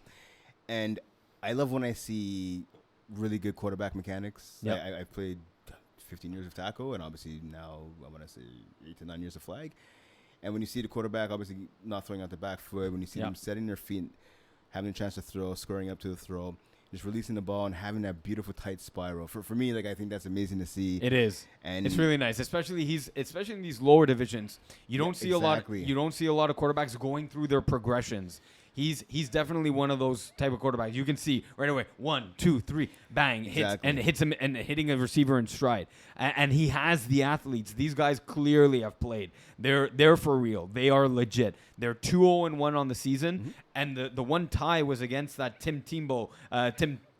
We're doing this again. I call him Tim Tebow. I know this happened on Calling the Audible last week, and I laughed. I laughed at Mo and Mo, who's the biggest Tim Tebow fan, made the mistake, and I couldn't stop laughing when I heard it too. And I'm like, I'm not gonna do it. I'm gonna call them Team Timbo, but no, I call them Tim Tebow. Look, they tied them 8-8, and I'm like, oh, okay, so Tim Horner's struggling at quarterback. No, now I saw Cité Jeton play, and I'm like, oh. This was, of course, we called the U Vultures game in the final, so we know all about the U, of course, more than just that one game. Yeah. But that makes a lot more sense now. I thought it was a game that Tim Horner struggled at quarterback, and that Cité de Jeton being a new team. Oh, okay, they're not that great, and they struggled against a Tim Horner not so great quarterback. That's now that I saw them play, that's not what happened. I'm sure this was a very that both teams were actually struggling on offense, but the defenses were extremely solid and ended up in an 8-8 tie. Yeah, I mean, you have to give credit to obviously the defense. I don't know. I'm still of the frame of mind that this is an offensive league. You should score more than one touchdown, no matter how good the defense you're playing against is. Sure, but for like the U, or this in this case Team Timbo, their defense is really strong. So going up against any Division D offense, I'm putting my money on their defense, Timbo's defense, that is, against many of these Division D offenses. I understand how the game could have been played out as an 8-8 tie, I really like what Cité de Jeton are showing out here. Look, the game I saw was against Peerless Scarred. Just to touch real quick, do you think Peerless Scarred is a reference to the only thing I think of for Peerless Scarred is Peerless Price of the of the Atlanta Falcons, the receiver from like the early 2000s. Do you think Bills too? He played there? The Bills, yeah, 100%. Like late in his career or earlier? I think he started with the Bills before. Okay, so it was early. Okay, so I started watching the NFL when like Peerless Price was already on the Falcons. So I'm a little younger. So just a tad. But so do you think that Peerless Scarred? Do you think they're fans of the Atlanta Falcons? I would have to assume so. Like, why else would you use the word peerless, right? It's the name of your team. I don't know, Eagle. Do you have any theories as to why Peerless Scarred are peerless? No, I actually have no thoughts on this name over here. It's not okay. I mean, it doesn't seem to be clever. No.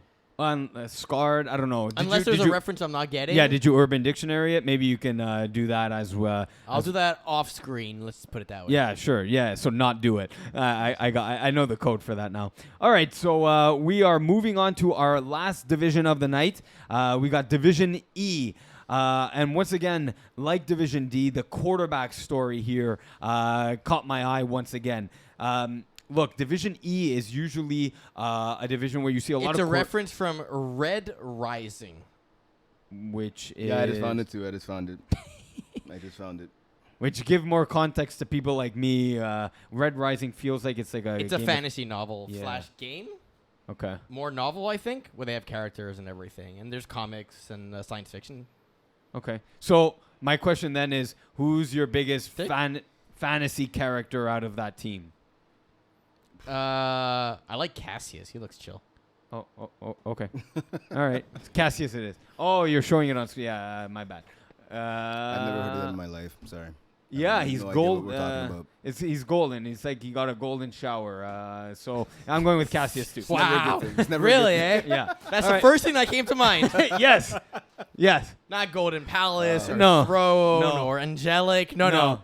Golden little shower. bit of showers, a little Yes. bit of rainstorms. Yeah. As right. as I was rained on last week on the Loyola field on Tuesday night. So moving to Division E, like I was saying, Division E is usually a division with quarterbacks that high run very often, and if they're not running, the completion percentage is very low. So what surprised me here, I have 5 quarterbacks with a completion percentage of 70% or higher.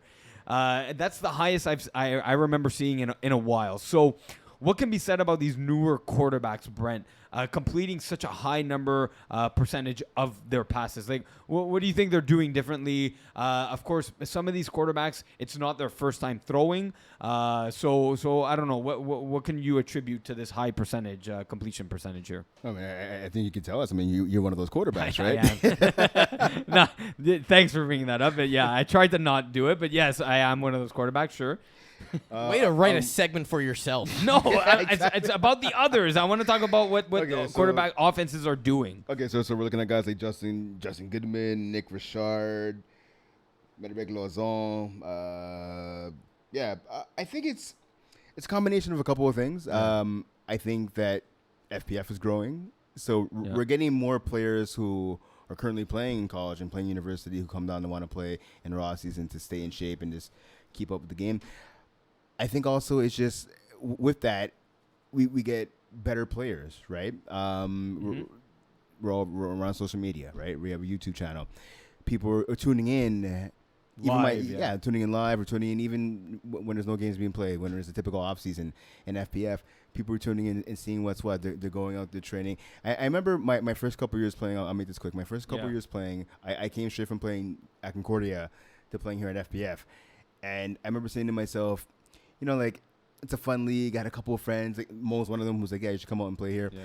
And it was like, I would never thought that guys would be going to the gym and training for an FPF season. I find myself doing that. I've heard that too from other players. Yeah, that's right. Yeah, obviously, you want to stay healthy, just going to the gym in general, but training and getting your body ready for a flag season, because it is flag. But I mean, there's still a lot of bumping that goes on, and some injuries, so on and so forth. So I find it's just to answer your question, it's the fact that we're getting more players in. We're getting players who are more dedicated to the game and who really take it serious. And I mean, I think that's the reason why we're getting such great quarterback play, because in the past it'd be like you're saying in Division E, guys, maybe there's a guy who's really fast. He just run around all over the field and just chuck the ball up, 50-50 balls every second pass. Yeah. Whereas now you're getting guys who are really putting in that work and guys who are serious about putting in the work, and it's showing right now. Yeah, so like a couple things I've noticed, there are like the Praetorian Guard, as Pease likes to really pronounce every letter in that name.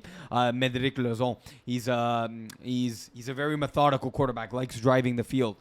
What a lot of Division E quarterbacks like to do other than run is chuck a ball, like you said, 50-50 balls, like really go deep. FPF, you don't have to go deep. You get a 3-yard, all hooks. A lot of people come into the league all hooks, and they started at doing it at 5-7 yards.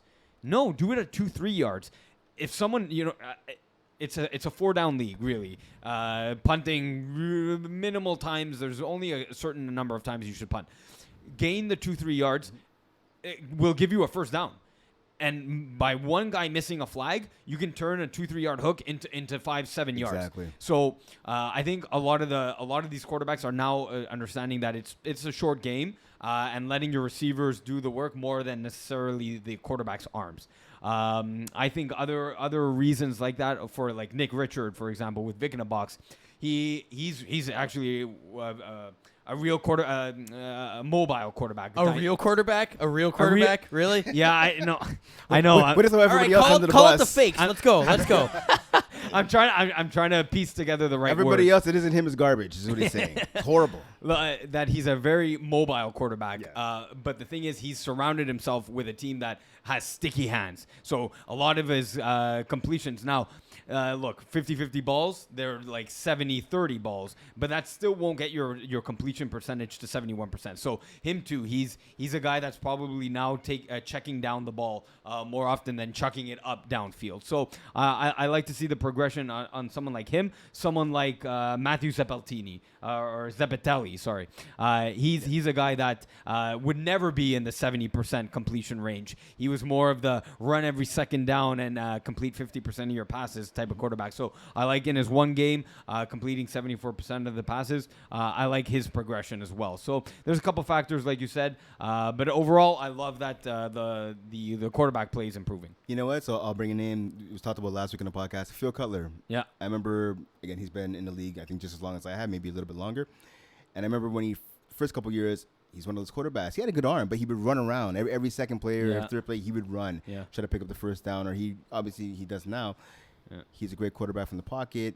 He can run to keep the play alive for his receivers. For his receivers, but exactly. But instead of running every second play to pick up 10, 12 yards, or sometimes 5 or 4 yards, whatever, on a scramble, he's just buying time for his receivers to get open, and he's picking teams apart with his arm and his brain. Absolutely, That's so what he's rolling out the pocket either to open throwing lanes or to get receivers open, because now he's bringing in short defenders. He has people doing a hook and then slide, Exactly. So he's opening up different avenues. So yes, it's the Phil Cutler effect. Even though some of the quarterbacks don't know who he is, you should you should know. There's there's championship finals you can view on YouTube to see that kind of development that these players like Nick Richard, like Matthew Zeppeltini, that they can turn into a future Phil Cutler. That would be quite the career. For the record, Dan Lazara has a tell golden. people exactly where this is, so you can go to our YouTube channel, Flag Plus Football. Don't forget to like and subscribe, and you can check all the uploads, Games of the Week archives, championship finals, previous podcasts, Look at junior Simon. stuff, everything's here. Hey, scroll up a little bit. The Winter 2019 Simon picture, of course. Simon Dagenet. Do you have any confident pictures that you can show? Do I have any confident pictures? The quarterback who won't run. Yeah, that's the prototypical pocket passer. That is Simon Dagenet. It is his wedding this weekend. Eagle, what time are you leaving for that? When and what time?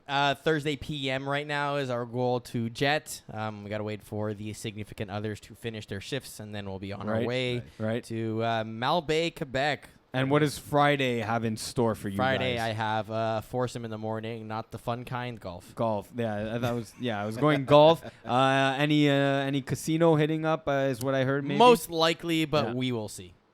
Okay, all right. So one of the last things here for Division E, there's a team, Brent, called QB Roulette. They are 2-0. And they're going with a quarterback rotation system. So it looks like every game, according to Kenny Boutelier, they're going with 2 quarterbacks every game. So one in the first half, one in the second half type of thing? Type of thing, yeah, exactly. So, look, they're 2-0. Brent, is that a system in FPF that can actually work?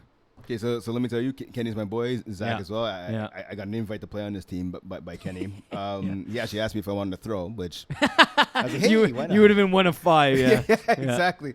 In my dreams, I like to think of myself as a quarterback, but so far it works. I don't think it has much long-term success because, I mean, you're going to play better defenses, and defenses will adjust to what you're doing, right? Whether it's 2, 3, or just one quarterback. But right now, I mean, listen, it's in Division E. This is a division where you would like to try something like that, right? Sure. I mean, I've played against teams in Division C and D who have tried that. And really? It has, over the years, it hasn't really worked. That doesn't work in But I mean, the higher division. Yeah, well, that's it, right? So maybe this is something in a division like Division E where it will work. I mean, obviously, they would like Evan Eli Nola to be the quarterback. He's just probably ranked too a little high. bit too high. Well, that's exactly it. He's ranked a little too high. But he has the knowledge of playing in a lot of games that can help out the other quarterbacks on that roster. So, yeah, maybe it might work. I'm going to play devil's advocate on this one. Yeah. Something we've talked about is obviously a team has an identity for your offense and your defense, right?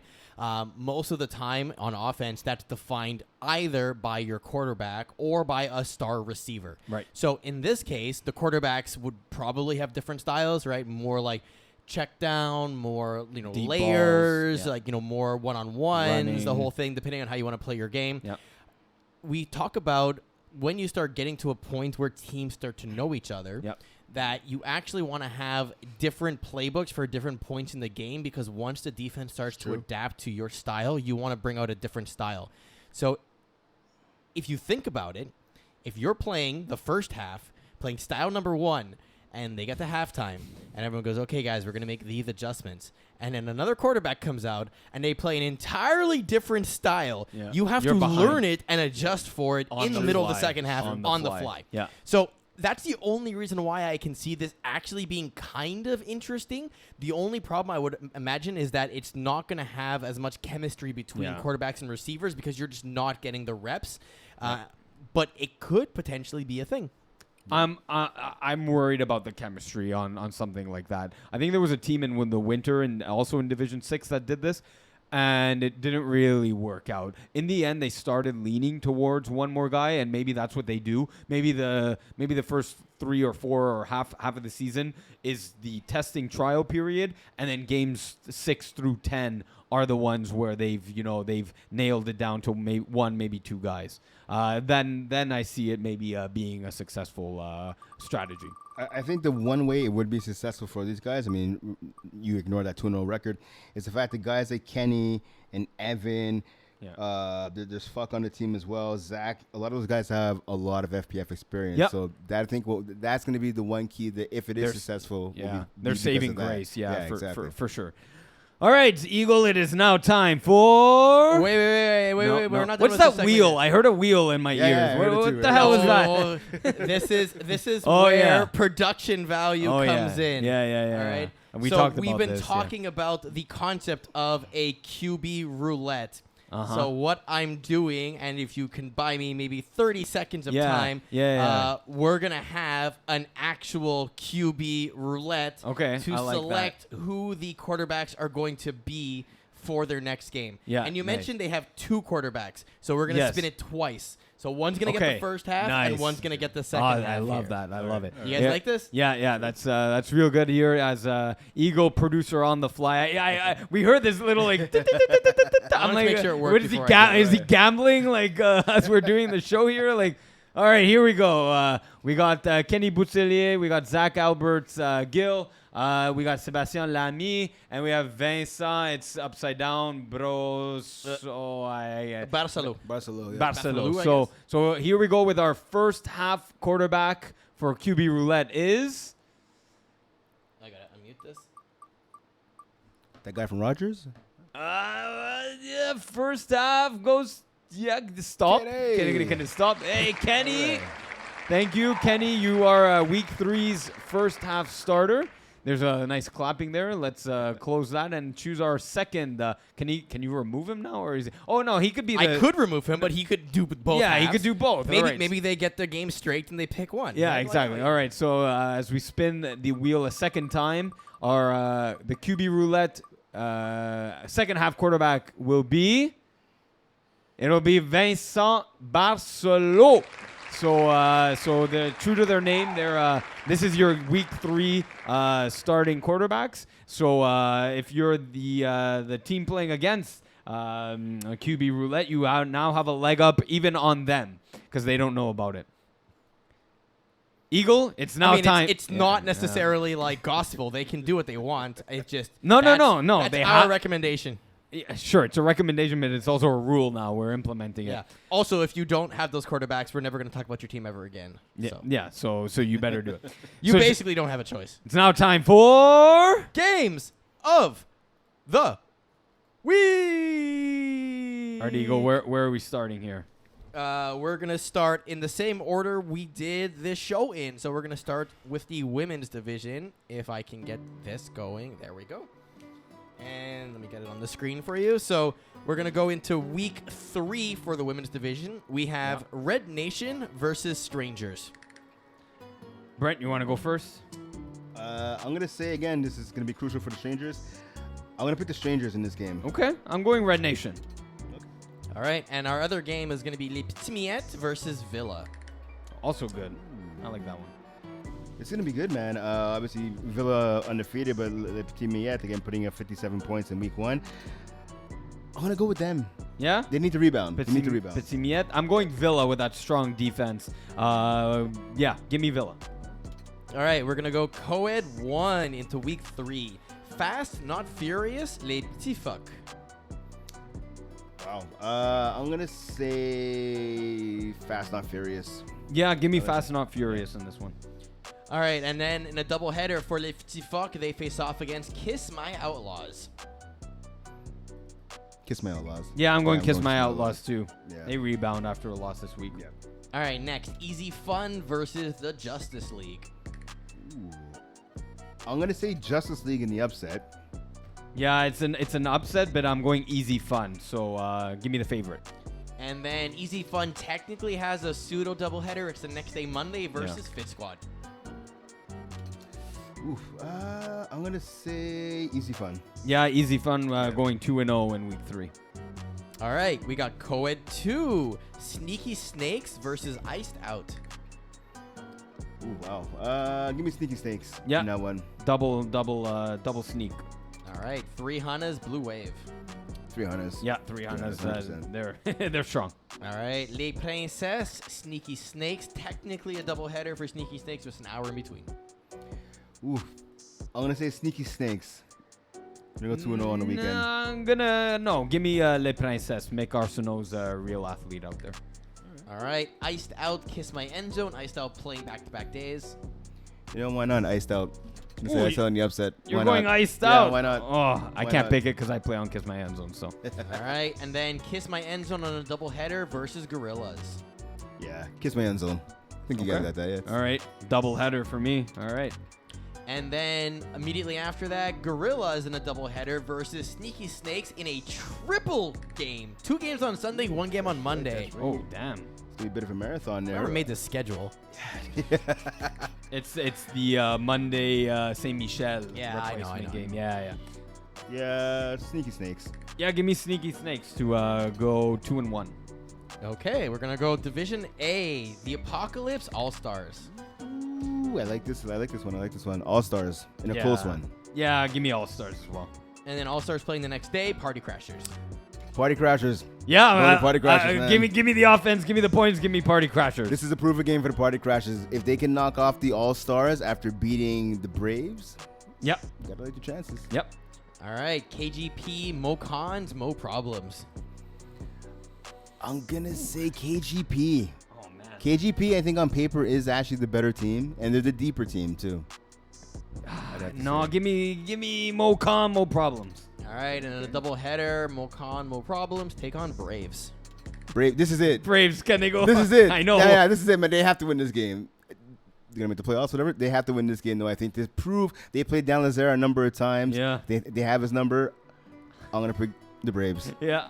I can't believe I'm picking the Braves to go 1-4. I'm picking in this game Mo Con, Mo Problems. All right. Oh man, that's unheard of. All right, Division C. We're gonna start finishing up our Week 2 games. Junkyard about B? Dogs, Silent Ticklers. Am I stupid? Is this? Yes, this is B. This I'm is dumb. B. That's B, Yeah, that's yeah. B. Our Week 2 games: Junkyard Dogs, Silent Ticklers. Go with JYD. I like JYD in that game. Yeah, you give me Silent Ticklers with a small upset. Okay. All right, BYOB, Touch It, Catch It. It's gonna be a good game. You know what? I want to say touch it, catch it. They're waiting to play, I believe, their first game of the year. That's right? their first game of the year. You know It's super late, but give me Touch It, Catch It Yeah. as well. All right, and then BYOB in a doubleheader with an hour in between versus Mangoose. BYOB. Yeah, it's BYOB. Yeah. Sorry, Mangoose. Yeah. All right, Week 3 then: Thor's Hammer, BYOB. Ooh. Thor's Hammer. I like Thor's Hammer in that one. Yeah, me too. There's Yeah, that. give me Jeff. All right, Touch It, Catch Thor. It, Junkyard Dogs. Oh, that's good. That's a good one. You know what? Touch it, catch it in the upset. Give me Junkyard Dogs after getting upset in their earlier game. All right, and then 2 Tuesday games: Junkyard Dogs, B Raves. Ooh, wow. B-Raves by a nose. Yeah, B-Raves. Give me Junkyard Dogs.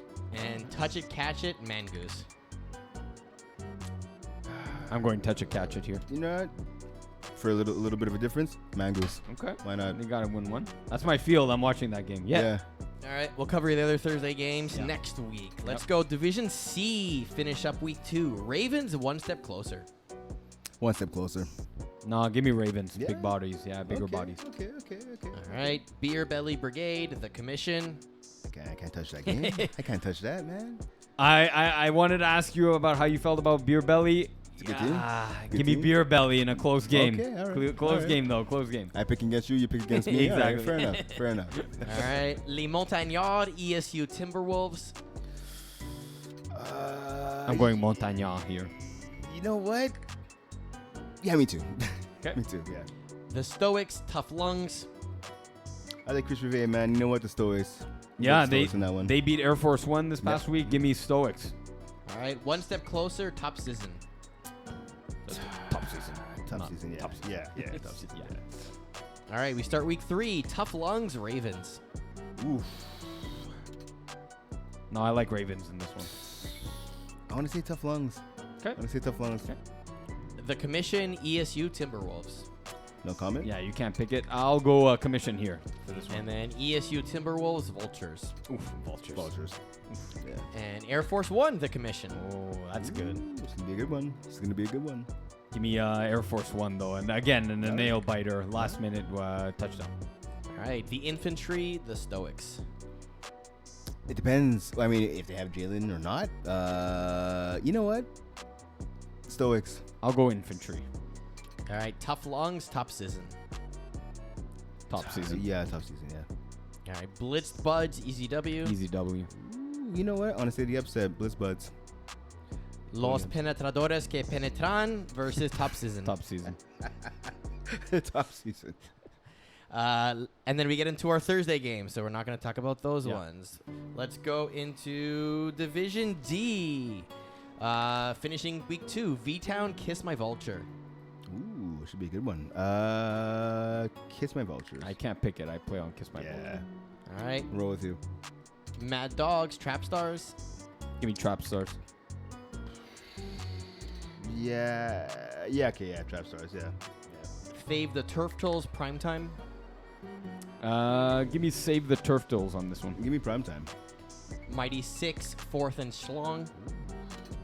I like that. I'll go Mighty 6 here. I'm going to go 4th and Schlong. All right, Big Dracos, former All-Stars. I'll go former All-Stars with this one. You know what? Big Dracos. Kiss My Vulture, Blue Dreamers. That one's going to be good. I can't pick it, though. I'm going to say Blue Dreamers. Yeah, they're good. And Threat Level Midnight, Replacements. Give me TLM. Yeah, I mean, kind of give Michael Scarn. Although this was the Thursday games, we shouldn't have done. Yeah. Oh, no, this is week 2. That's week 2. It's week 2. Replacements. Why not? All right, week 3 now. Big Dracos, Glory Boys. Give me Glory Boys. Yeah, Glory Boys. Lockdown, Killer Rays. This is going to be good. Killer, I'm going to go Killer Rays. You're going Killer Rays? I'm Yeah. going Lockdown. Okay. Former All-Stars, Replacements. I'll take the replacements in this one. Former All-Stars. Okay. Killer Rays, Save the Turtles. Say the Turtles. I'll go Killer Rays with this one. Bandits, Big Dracos. I'll go Bandits. Yeah, same here. Bandits. Centaur, Kiss My Vulture. How many games am I playing? Jeez. A lot. Jesus Christ. Kiss My Vultures. V-Town, Blue Dreamers. Blue Dreamers on that one. Yeah, Blue Dreamers. Blue Dreamers. Save the Turtles, Selwyn Old Boys. Save. Yeah. You know what? Why not? Selling old Okay. boys? Selling old boys? Old Boys, yeah. Yeah. QB's good. QB's good. Okay, Centaur to Lockdown. Give me Lockdown. Lockdown. Late Undertakers. Give me Marc-André Desaulniers. That's the Yeah, Undertakers. Undertakers. Yeah. Trap Stars, Team Timbo. Oh, Team Timbo. yeah. Team Timbo. Team Timbo. Tim Team Tebow. Team Timbo. Tebow. Trap Stars, La Cité des Jetons. Man, Cité de Jetons are Yeah, too good, Cité man. Jetons, They're yeah. good. Yeah, honestly. That's my pick. Selwyn Old Boys, Dirty Dogs. Give me Dirty, Dirty Dogs. Dogs. That's the Charles Vero team. Mighty 6, Ghosts. That's gonna be good. I want to say Mighty 6. I'm gonna go Ghosts. All right, Division E. We're almost there, boys. God. Brewers, Magnetos. So many. Oh, man. Jeez. I'll go Magnetos with that one. Yeah, same. TB Elite, the Penetrators. Penetrators. TB Elite. TB Elite in the upset. TB Elite. All right. Sizzle, Big Fat Bats. The big, Sizzle. fat Bats. Sizzle. Vic in a Box, Win Diesel. Pick in a box. Vic in a box, yeah. Les Petits Carottes, the Praetorian Guard. This one's going to be good. Both teams are real good. Give me Praetorian in a 34-33 win. Oh, I want to go the opposite. I'm going to go Le Petit Carat. Yeah, they're good. All right. The Penetrators, Scranton Stranglers. It's a great name. It's my team. Oh, nice. Okay, nice. All right. I can't pick it. I'm going to go Scranton Stranglers. All right. TB Elite, Black Label. Oh, Black Label's good. Good quarterback. Yeah, Black Label. Praetorian Guard, Sous les Fesses. Yeah, Praetorian Guard. Yeah, same. All right. Win Diesel, Cavalier du Rohan. That'll be interesting. But Win Diesel. Cavalier du Rohan have a bit more experience. Give me that. And then Win Diesel, Sous les Fesses. Oh, that's going to be close. Give me Win Diesel in a 1-point victory. Oh, no, the opposite. Sur les fesses. Okay. Big Fat Bats, QB Roulette. No, give me. We know who big the fat- quarterbacks are going to be. Yeah, give me big fat bats though. Keep it real. Let the good times roll. Nice. All right. Nice. Black Label, Minky FT. That's close. Give me Black Label though, man. The quarterback play there is real top notch. I'm going to say, yeah, especially because of the defense. Yeah, Black Label. All right. Sizzle, Mountain Goats.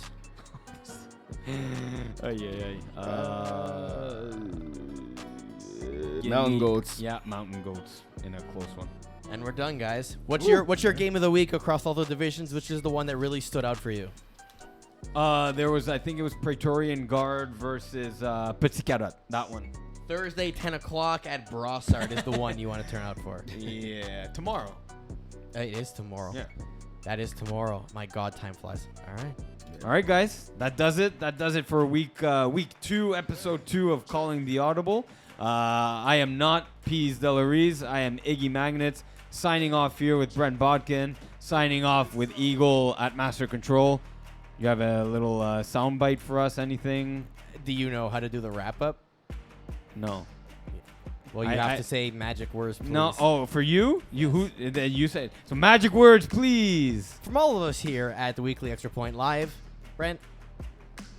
It's great. Thanks for having me on. I'm glad to fill in for Mo, for Peas. Yeah. Hanging with you guys. Yeah, it was talking fun. Football. No, Good that was yeah, Good fun. times. We love talking football. I know 100%. for those who love listening to us talk about football, I'm sure you guys love talking about it too. So to all our fans out there, we're gonna wave this one down. It's the end of the game. It's Wednesday night, Stanley Cup night. Mocon's calling the not calling the audible. He's calling the alliance. Calling the alliance. Speaking of which, good night, Montreal Alliance. They lost that game. Good night. Good night, Mo. It was Mo's fault. White waist got me in the back, sounding like a Rolls Royce.